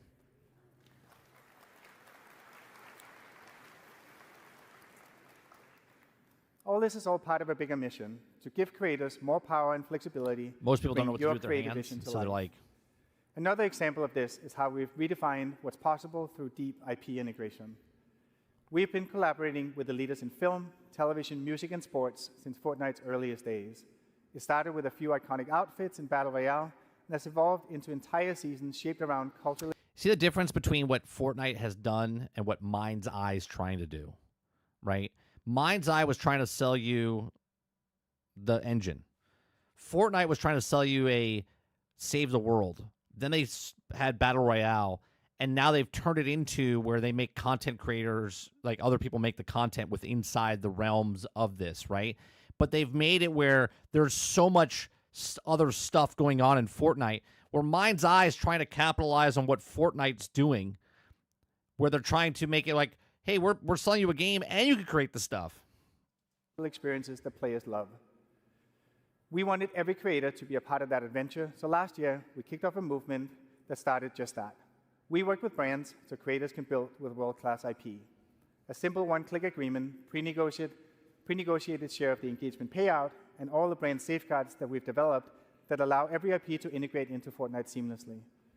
As a first partner announced at GDC last year, the LEGO Group has been leading the charge, enabling creators to expand the LEGO Fortnite universe with original games and stories. And on June 17th, they're unlocking a highly requested feature, the LEGO Brick Editor. It launches with 50 classic bricks, 42 colors, giving creators the power to build with LEGO, brick by brick, in Fortnite for the very first time. Better watch out, Minecraft, because now LEGO's doing this within Fortnite where you can build. I said this when LEGO first came out. I said, let me build my sets. Let me buy sets, but in the virtual world, right? Because I can't afford a $400 set, but I'll pay $10 to unlock the building and then build it myself.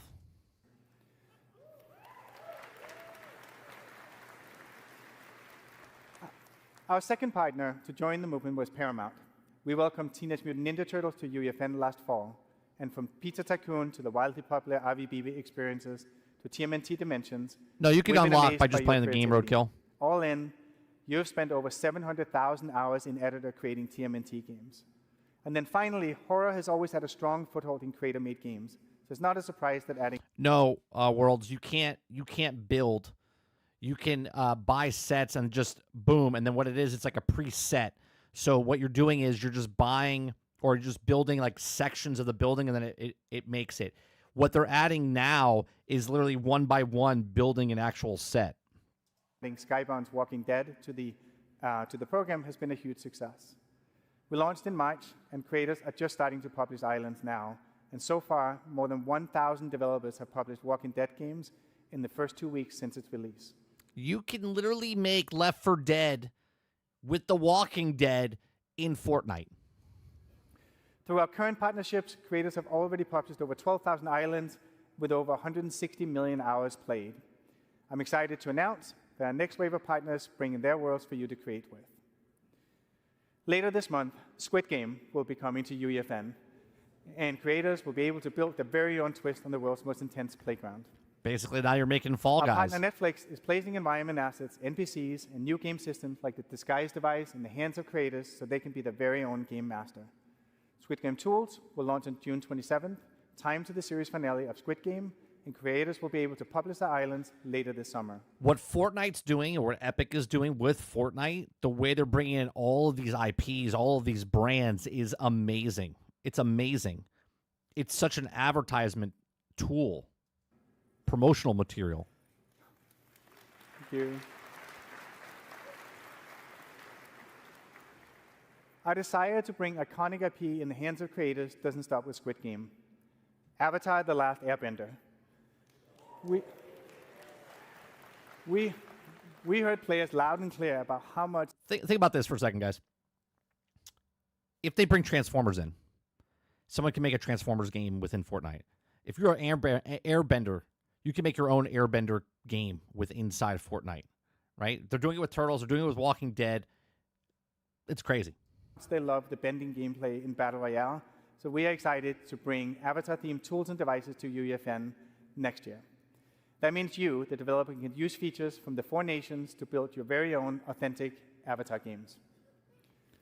That's insane.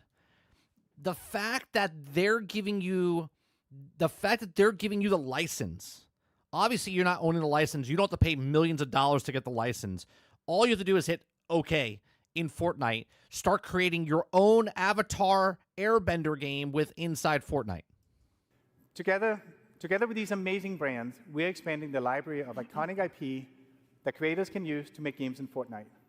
Our aim is to give you everything that you need to build awesome games using the power of Unreal Engine, share them with millions of players in Fortnite, and get paid when people love what you've made.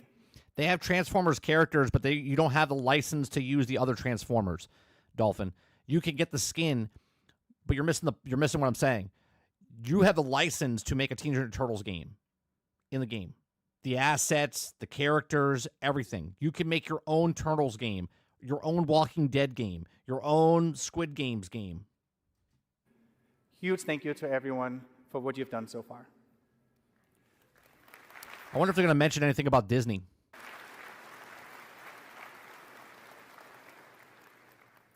As we look to what's next, it's really important that we have partners who share our vision deeply.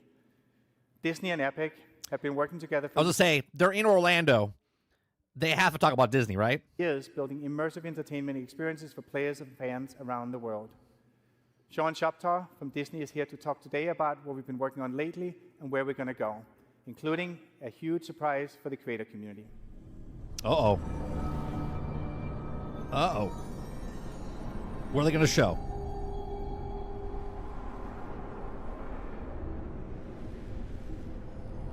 Well, it's not meant for you, B. It's meant for people that want to make a game, and then you have a license to actually make a Turtle game, or make a Walking Dead game, or take the license from Disney and make your own Disney game based on all the IPs that they own from a Marvel game. Imagine, I don't know what they're about to say, but imagine that you could take the Marvel characters that are already in Fortnite and make your own Marvel Iron Man game, or your own Thanos game.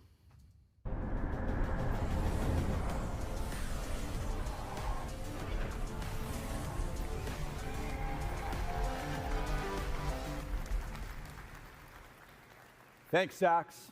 For more than a decade, Disney has been leveraging Unreal across film, television, theme parks, and games. And that momentum is only accelerating. As we announced last year, we've partnered with Epic to build a transformational entertainment universe that will bring all of Disney together. And Unreal will be foundational for delivering on that. This is going to be crazy. That shared ambition. Let's take a look at some of the amazing experiences Epic and Disney have built together over the years.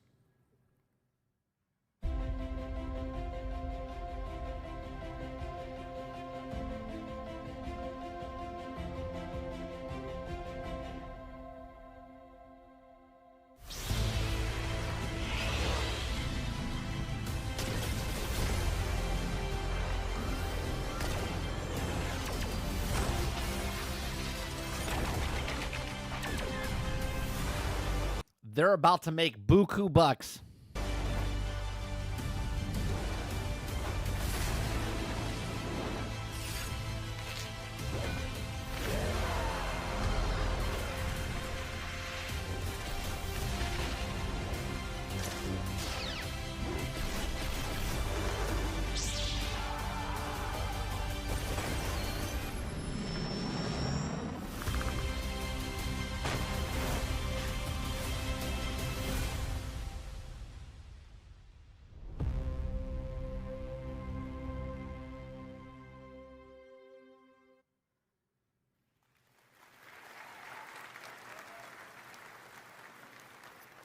Just a few weeks ago, we launched Galactic Battle, our most ambitious Star Wars Battle Royale collaboration in Fortnite to date. As part of this season, we partnered with Epic and Team Beyond, who are here with us today, to debut the Star Wars Watch Party Island. For the first time ever, we brought a Disney Plus series into Fortnite. Players got early access to the first 2 episodes of Star Wars Tales of the Underworld before they debuted on Disney Plus.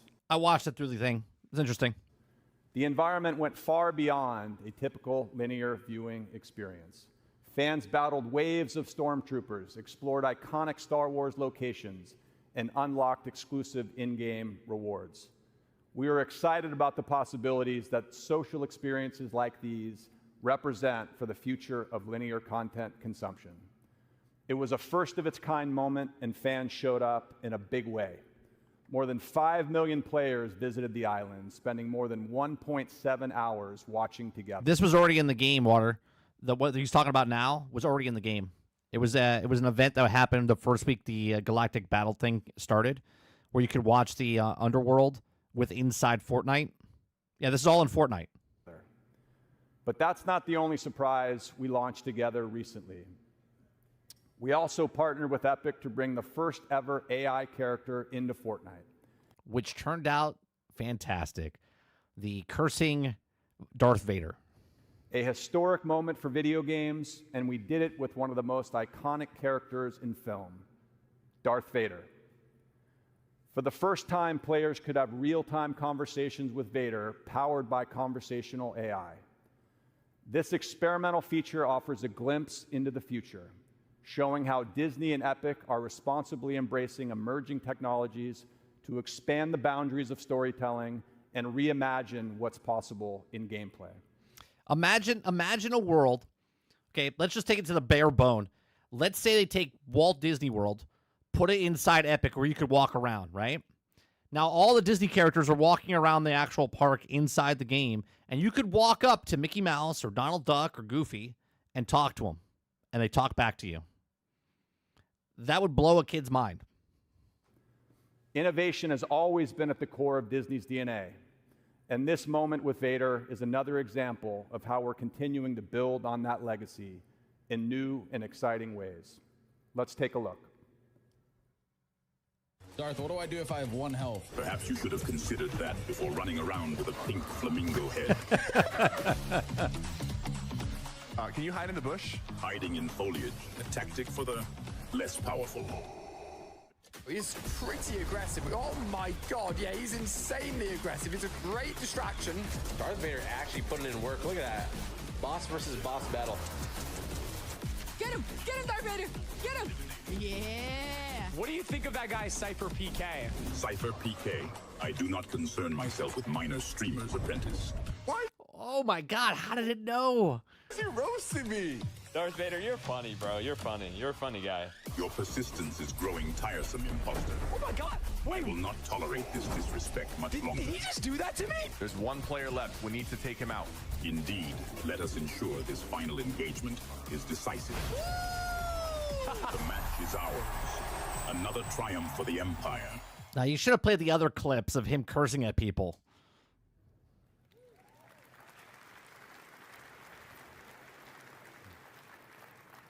Now, as we look ahead to the next chapter of our relationship with Epic, we're inspired by the movement Sax just spoke about, one that puts creators at the center. As part of our shared vision to build that transformative entertainment universe, bringing the creator community into this universe has been a foundational part of our plan from the beginning. We want to empower our fans to build their own experiences with the characters and stories they love. Storytelling is at the center of everything we do at Disney, and we believe there are incredible storytellers outside our own walls. That's why I'm excited to announce today that we will be bringing Star Wars to UEFN. Oh, damn. And this is why there's not a Battlefront 3. This is why there's not a Battlefront 3. Because someone from the fan base will make a Star Wars Battlefront game without them paying anybody. You could just make the game that you want to make with inside Fortnite.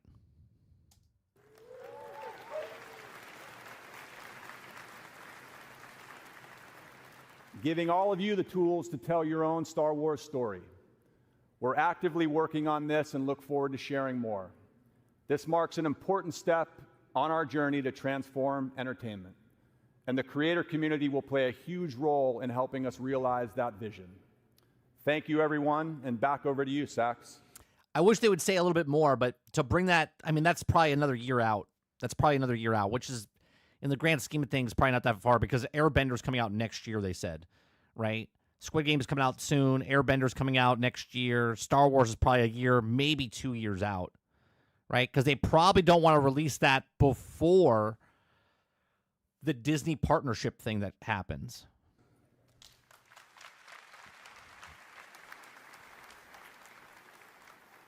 Thank you, Sean. Bringing Star Wars to UEFN is going to be a massive unlock and a huge moment for creators and for Epic.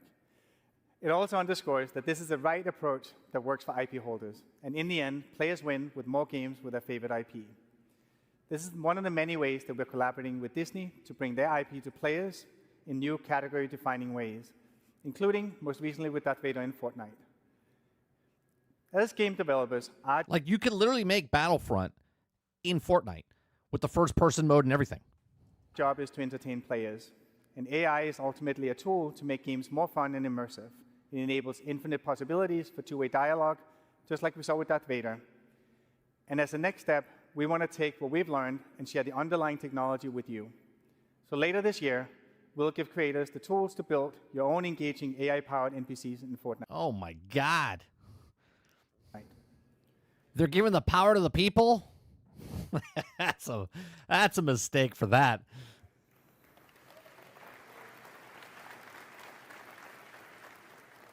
And we're taking it a step further. So creators can not only drive NPC behavior and dialogue, but they can also drive the core game itself. What you're about to see is an internal prototype that we've been making using a large language model API that we intend to release soon. We put together a demo to show how the feature can be used to enable emergent, reactive gameplay for creators and deeper experiences for players. It's a live demo running in a live environment driven by an LLM that so far has not given us a single run-through that felt the same. And the magic lies in the degree of surprise and variability that you can expect when integrating AI at a deep level into your game. And importantly, you, as the game maker, can still maintain tight control of the story and gameplay outcomes. You can try these tools in action on the show floor, but first, let me walk you through what we're about to demo. I've got Andrew Ruffini, Andrew Grant here, who's going to drive the demo.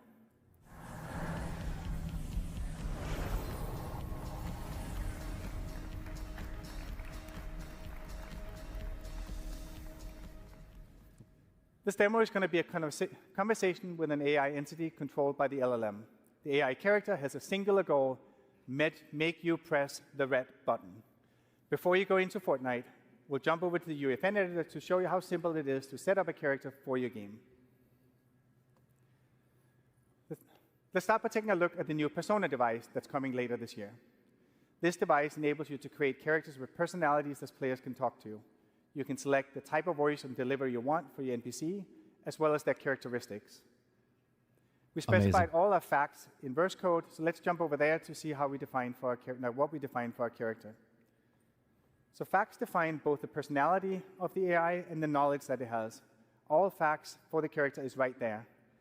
The prompt we inputted for this NPC say that it's a mysterious cosmic entity named Mr. Buttons. Its ultimate goal is to guide me to press the glowing red button with comedic finesse. The code provides the AI with facts about the contents of the world and guidance of how it should interact with the player. It's about 20 lines of text in total. The Verse API enables us to adapt facts in runtime and to receive structured responses, allowing the AI to directly affect game state. All right, let's jump over to Fortnite and see how this all comes together. And remember, like the AI insistently, the only sole purpose is to get the player to press the glowing red button. All right, take it away, Andrew and Andrew. He's like, hold on a second, it's not working. We had to end the game. Hello There it goes. there. I am Mr. Buttons, purveyor of cosmic curiosities and insatiable conversationalist. What brings you to this spectacular catwalk, my friend? Perhaps a yearning for the unknown.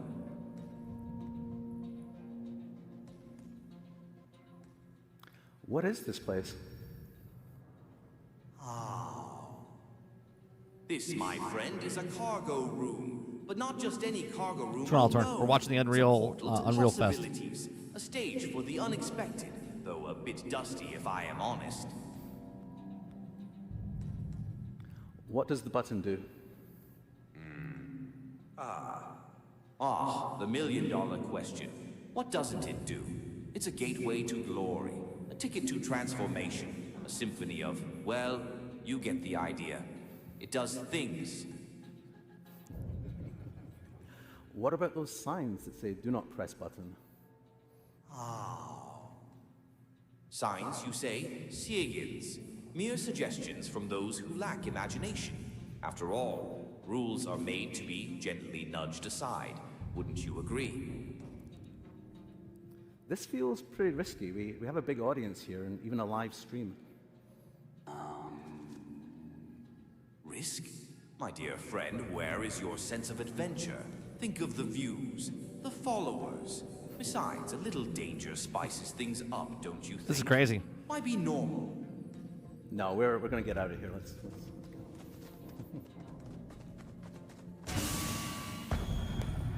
Leaving already?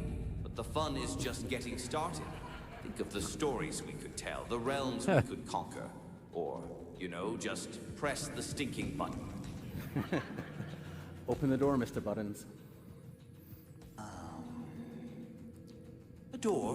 Why bother with doors when there's a universe waiting to be unlocked with a single press? Come on, where is your sense of adventure? Push it. Push it, no.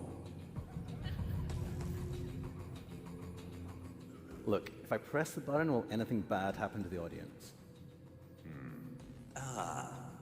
Bad things. To the audience? Heavens, no. Unless you consider witnessing pure, unadulterated awesomeness a bad thing. Go on. Give the people what they want. It would just be interesting. Oh, hold on. The audience, what will they think? What did you do? This is going to be good.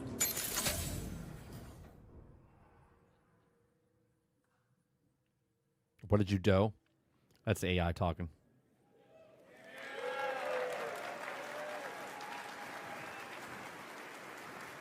It's Tim? Yeah. Well, they pressed the AI button, and it might have been a bad idea, but like in truth, there's no unpressing that button. So you know, at Epic, we've been thinking a lot about what this future of AI means for us and for the whole industry. And when the world's on fire, we like to back up and remember our aims as game developers. It's to make fun games. And AI can help us with this. And so we've come to see AI as an opportunity to have a multiplying force on human creatives. And the ability for a small team of indie developers to create characters with personality and infinite dialogue is a superpower. The power to accelerate code development and 3D content development of all sorts is going to make game developer better and more accessible for everybody. And right now, we've never seen a time like this in my lifetime. The world is changing ridiculously fast. And the good news is the industry is changing fast too, and in particular, it's opening up. Last year, the European Commission opened up iOS to competing app stores. We launched the Epic Games Store on Android worldwide and on iOS in the European Union. And very recently, the United States court opened up iOS to competing payment services this year.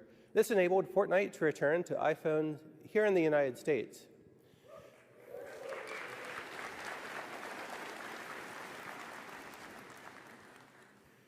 That court decision was a huge victory for all developers, not only Fortnite. And it means that now revenue is shifting away from useless gatekeepers and middlemen to developers who actually build the stuff. The people like us. Yes and no. Argus, we'll talk about it in a second. And this trend towards open platforms is spreading around the world. This year, later, Fortnite will be returning to iOS in Brazil, United Kingdom, and Japan. And we'll keep fighting for Fortnite and for developers' freedom until all apps are free worldwide.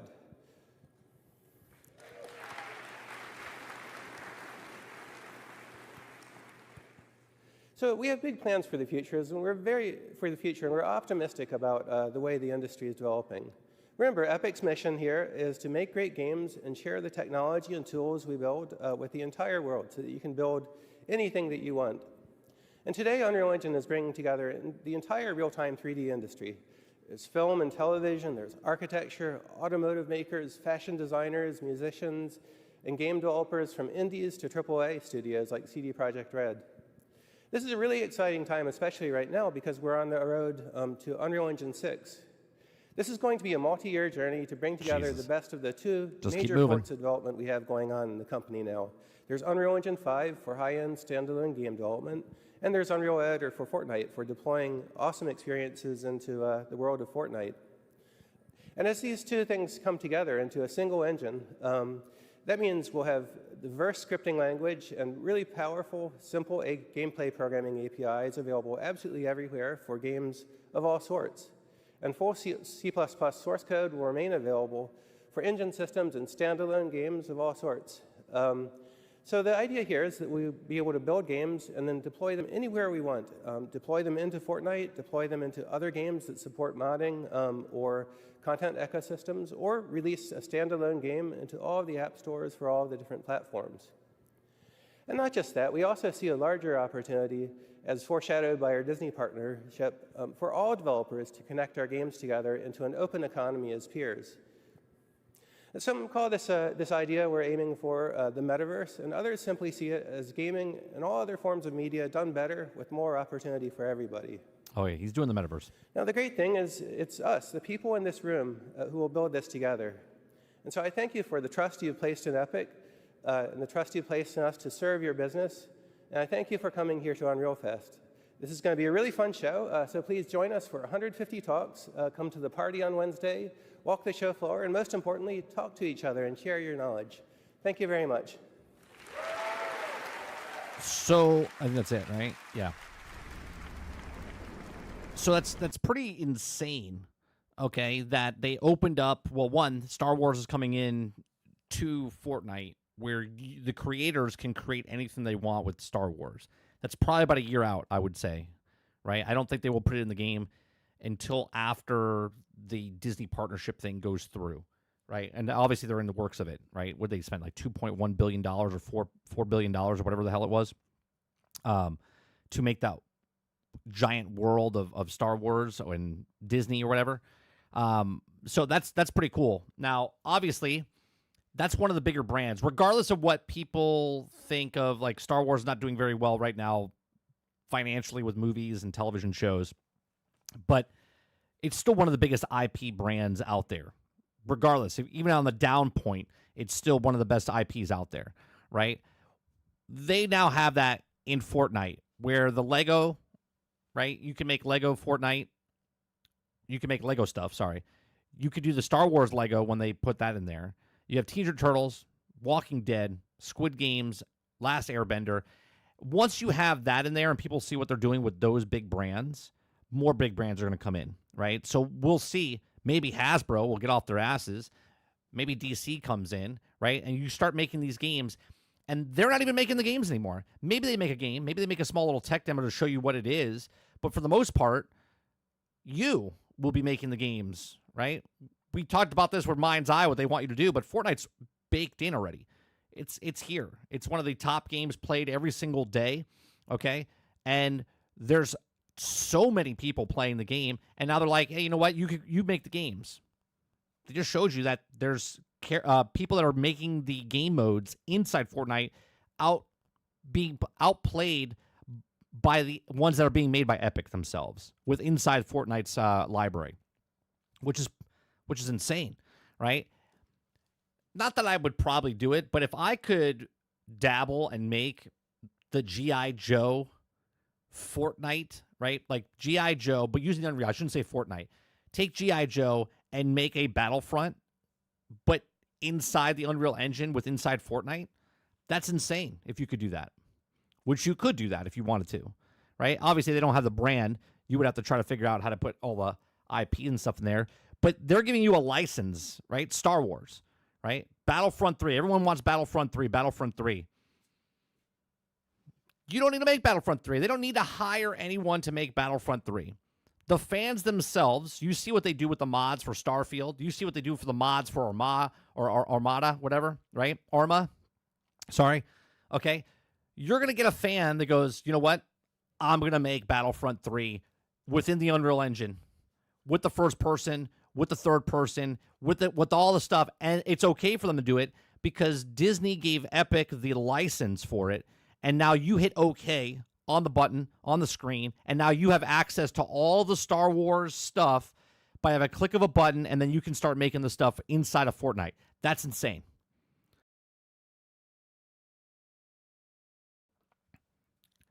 Right?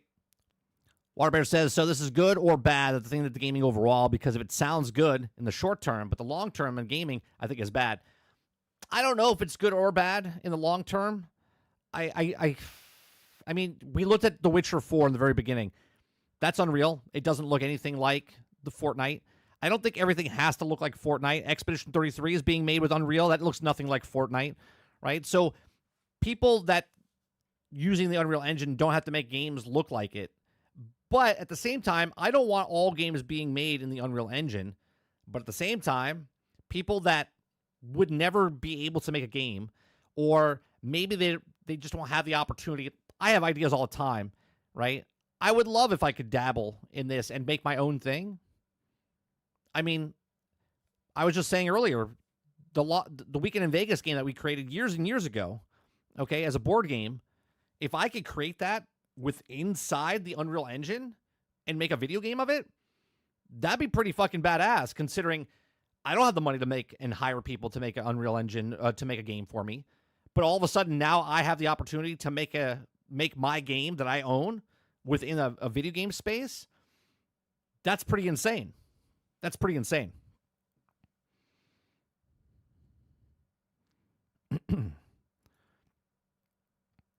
Well, let's see. It's 12:10. I didn't know we were going to watch that for 2 hours. That's crazy, though. What they're going to be able to do. That's pretty insane. It's good if creative people make good shit and not if some AI bullshit all the time. But you're going to get that all the time, right? Anyone can buy a knife, right? And you can use that knife in any way that you want to do. Some people use that knife to cut their steak. Some people use that knife to murder somebody, right? I mean, that's just what it is, right? So with the tools, some people are going to make great games, but a lot more people are going to make shitty games. A lot more people are going to try to take advantage. The people that have the creativity to make something, but they also want to make a lot of money, right? You're going to get, for every one person that makes Expedition, or one company that makes Expedition 33, you're going to get 10 companies trying to make the day before. That's just the way it works. Orbit says, yeah, just look at the movies. We'll have more bad movies using than the good ones. Right? You're going to have to sift through it. And that's the problem. The problem is the time. The problem is the time that you have is the exact same amount of time. So before we had 4 channels making movies, or 4 studios making movies. Now you have 1,000 studios making movies. Well, you still have 24 hours in a day, right? So before it was 4 people, 4 studios making movies, and there was like 8 movies. You're like, oh, I'm going to watch them all. But now there's 1,000 movies, and you're like, I'm going to watch 4 of them because you don't have the time to watch all the other ones. Altered says, so it might see like 19,000 the day before in a year. Right. But you only need a couple to be like, look at this game. Right now, there's 19,000 games on Steam last year. But how many games are people talking about? 100? Everything else is just kind of out there. Right? You don't see all that stuff until you start going down the rabbit hole.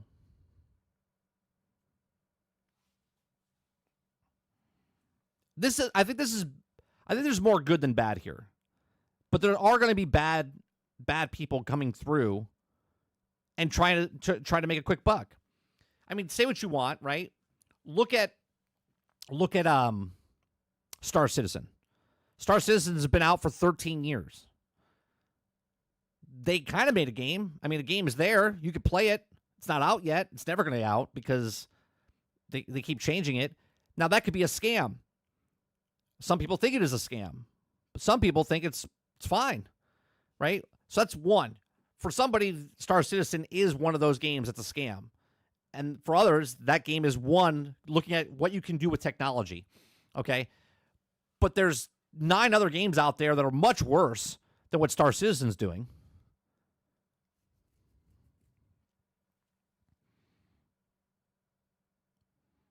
To be a kid again, smoke weed in my dad's basement with all the time in the world, right? Seriously. Yeah, I'll believe it when I see it. I'll believe it when I see it, Dolphin, if it comes to console. I mean, I don't think Epic saw, they spent 8 years making Fortnite save the world. They took 3 months to take that game and convert it to Battle Royale, and here we are 8 years later, and it's a completely different landscape now. Completely different landscape of where they started and where they're at. And I don't think when they started, they're like, yeah, this is our plan.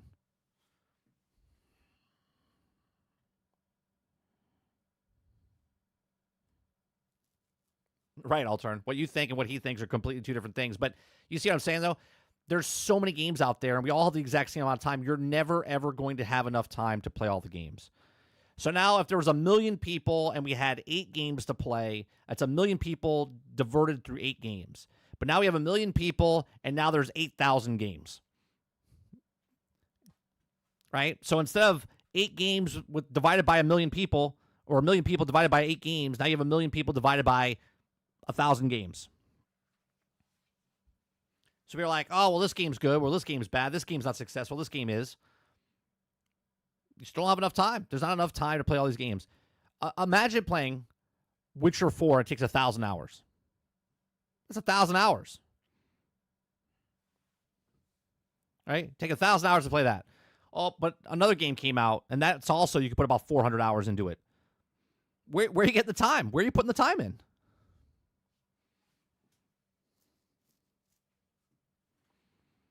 Anybody play the game Alone in the Dark? Is that? No, that's a different one. I was thinking about, is that the one where it's like a sort of single player survival game, Roadkill? Alone in the Dark.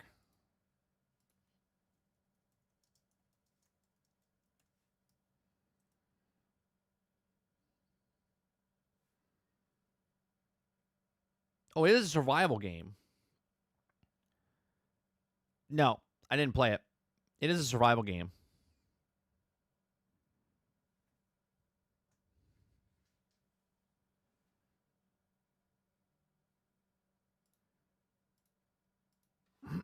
One time I messed with the Unreal Engine, it was like a year ago.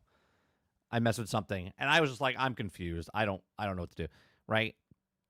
But I might go back in and mess around with it and see if I can make something with a Turtles game or something like that. Just to see what I can do. All right. It's 12:15. Yeah, it's a horror adventure puzzle mystery. I just got it in the PlayStation service. I'm downloading it, and I'm wondering if anybody played. It looks like it's a game from like 1992. It's one of those older games. I never played it. Never played it.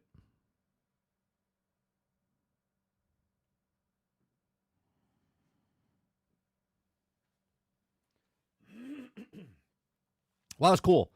I'm gonna have to change. I'm gonna have to change the thumbnail and the title of the video because we were gonna go over news stories, but instead we just watched the Unreal Engine, the Unreal Fest, which is pretty cool. A lot of cool technology. The opening of it with The Witcher 4, man, that looked unreal. It looked unreal. It looked awesome. I'm excited about that. I'm excited about other games, but as Eclipse was saying in the very beginning of the stream, I can't trust the goodwill is gone, right? Regardless if people enjoyed Cyberpunk 2077 when it came out, their goodwill is burnt with me. The head of the studio came out and said, "Yeah, it's going to work." Right? That game was supposed to launch on last gen. Then they pushed it to the new gen, and then when it came out, it didn't run on the last gen. It was broke, buggy, unfinished for the most part. Okay, for 3 years. And then they fixed it, and now it's a great game. So when you go back and look at it and go, oh, yeah, this game's awesome now. But that's not how it was when it came out, right? Witcher 3 was a great game, but it was also called The Glitcher. So I have little reservations with it where I'll wait. It looks awesome. It looks great. It looks amazing. But I want to see combat. I want to see actual gameplay. I'm sure it'll sell a shit ton of copies when it comes out. I'm sure it'll make all its money back on day one. But at the same time, the goodwill for CD Projekt Red has gone out the door for me personally.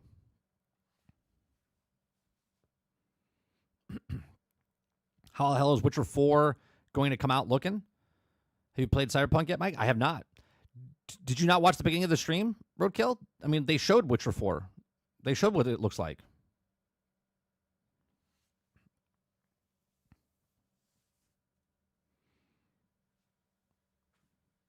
Again, it's not. I have no problem with Cyberpunk itself. I have a problem with CD Projekt Red. That's the one reason we didn't play it. I own it. I was gifted it. I'll play it sometime.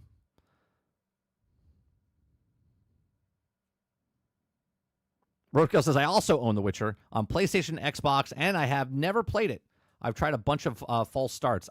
Same. I watched Code Carnage when a game came out. My son was born. Didn't have time to play it. I watched Code Carnage play 110 hours worth of the game. Okay? So it's basically like I played it. Then I bought it when it was the Game of the Year edition.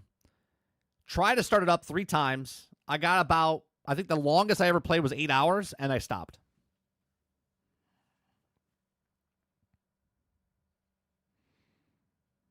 He says the industry as a whole has gotten garnered my praise and buying any game day one. I've never had a problem running 2077 because I use a PC. Roic says it looks good. Just hope it can optimize all of that so that the also performance is good. Yeah, we'll see what happens. Aku says Witcher 4 is going to suck on consoles. I got the whole thing all turned. I think when we bought it, I think it's all the DLC and whatnot.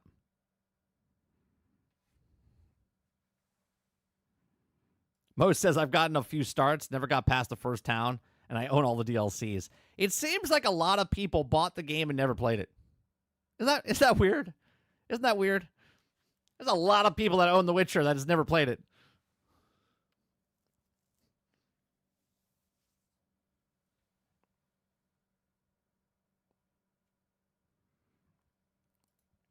Isn't that rude? Not to use someone's gift they gave you? I mean, I didn't ask for it. It was a gift. I have it. I own it. I downloaded it. Who are you to tell me what I can play or not play? You can gift me whatever you want. If I choose to play it or use it, like you can give me a pair of socks. But if I never wear them, That's my business. It's not rude. I accepted it. I was grateful. I said, thank you very much for giving me the gift. That's where the contract ends. Right? You give me something, I get to choose what I want to do with it afterwards. Right? If you gave me a physical copy, I could be using it right now. It could be holding up my door. Right? It could be holding my drink for my coffee.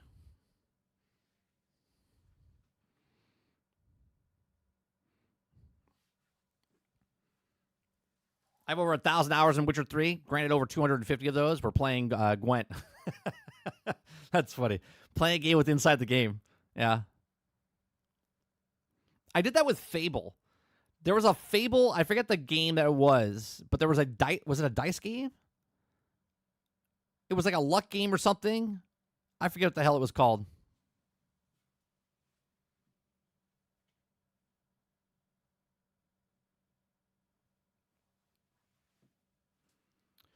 Yeah, 30. Said thank you very much, but don't ever do that again. Yeah, I tell people, don't buy me a game because you don't know if I'm going to like it or not. So just give a membership, right? Give me that amount of money and put it towards the stream, right? Or if you know I actually like a game, and you're like, hey, you like that game? Yeah, great.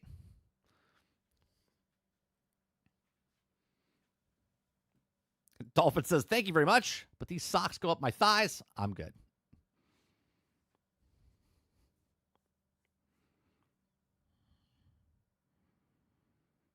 Titan says, I won't be rude if someone gifted me $1 million. I wouldn't be rude either.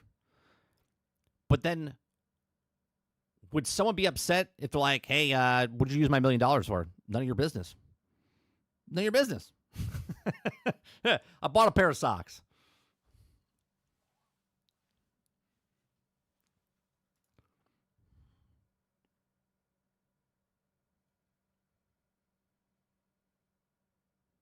Altered says, really, 30.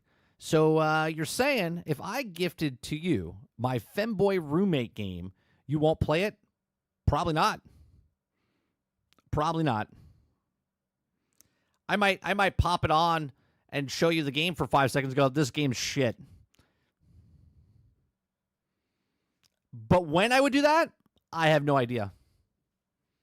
It would be a backlog behind Cyberpunk 2077.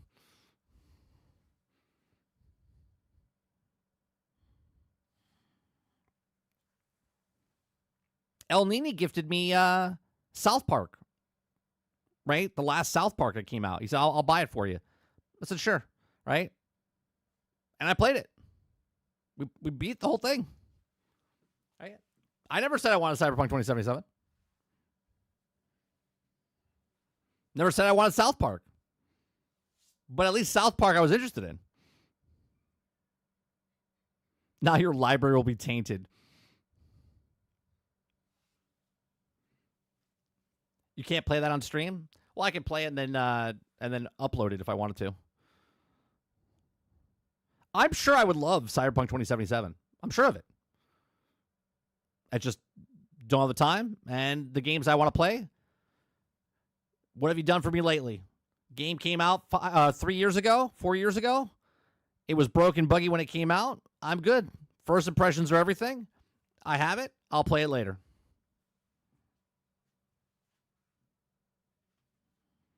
Right? Why would I give a game that didn't work in the beginning over a game that just came out and actually is a game?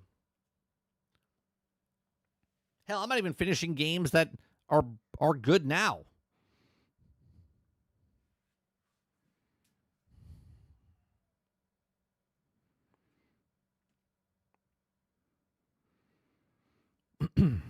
Roadkill's infatuated with this crown stuff. Yeah. All right, it's 12:30. It's about that time of the day.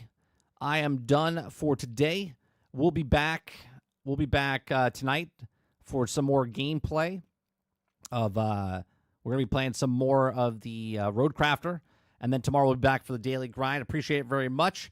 hit that like button, hit that subscribe button. If you'd like to go above and beyond that, become a member as little as $5. Appreciate you, and I'll see you guys on the next one. Thanks for watching.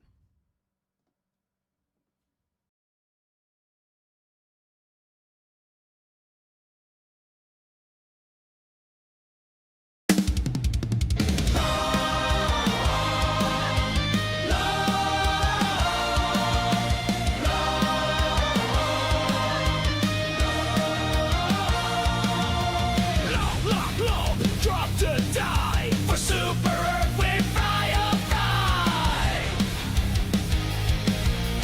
Falling like a meteor, justice from the sky, landing on my teammate's face. Oops, at least he tried. Bug guts in my teeth, robot parts in my boot. I asked for ammo, got a turret to the snoot. I'm not a hero, I'm a highly trained mistake with a stratagem plan and a back that'll break. Hell, save or die, scream democracy while we melt the sky. Ride the fire, feel the blast, and blow your squad to bits real fast. Hell, save or die, call in freedom, then kiss it goodbye. If you ain't on fire, are you even alive? We bring peace through overwhelming firepower. I summoned a method, crushed our team. That's just part of the Helldiver dream. Extraction zones a mile away. I called the shuttle, now it's DOA. Friendly fire, yeah, that's the drill. We don't aim bad, we just aim to thrill.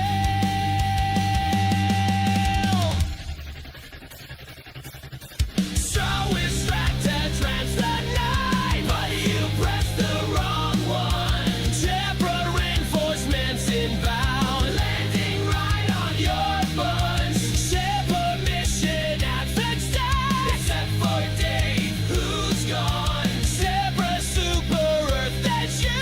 Now respawn and march on. Hell, live or die. Crusade of chaos from the sky. We fight for peace with guns and spies, and blow up bugs through friendly night fire. Hell, live or die. One wrong move and you'll fly high. We lose with pride and rageful flair. Hell, Davers, death is everywhere.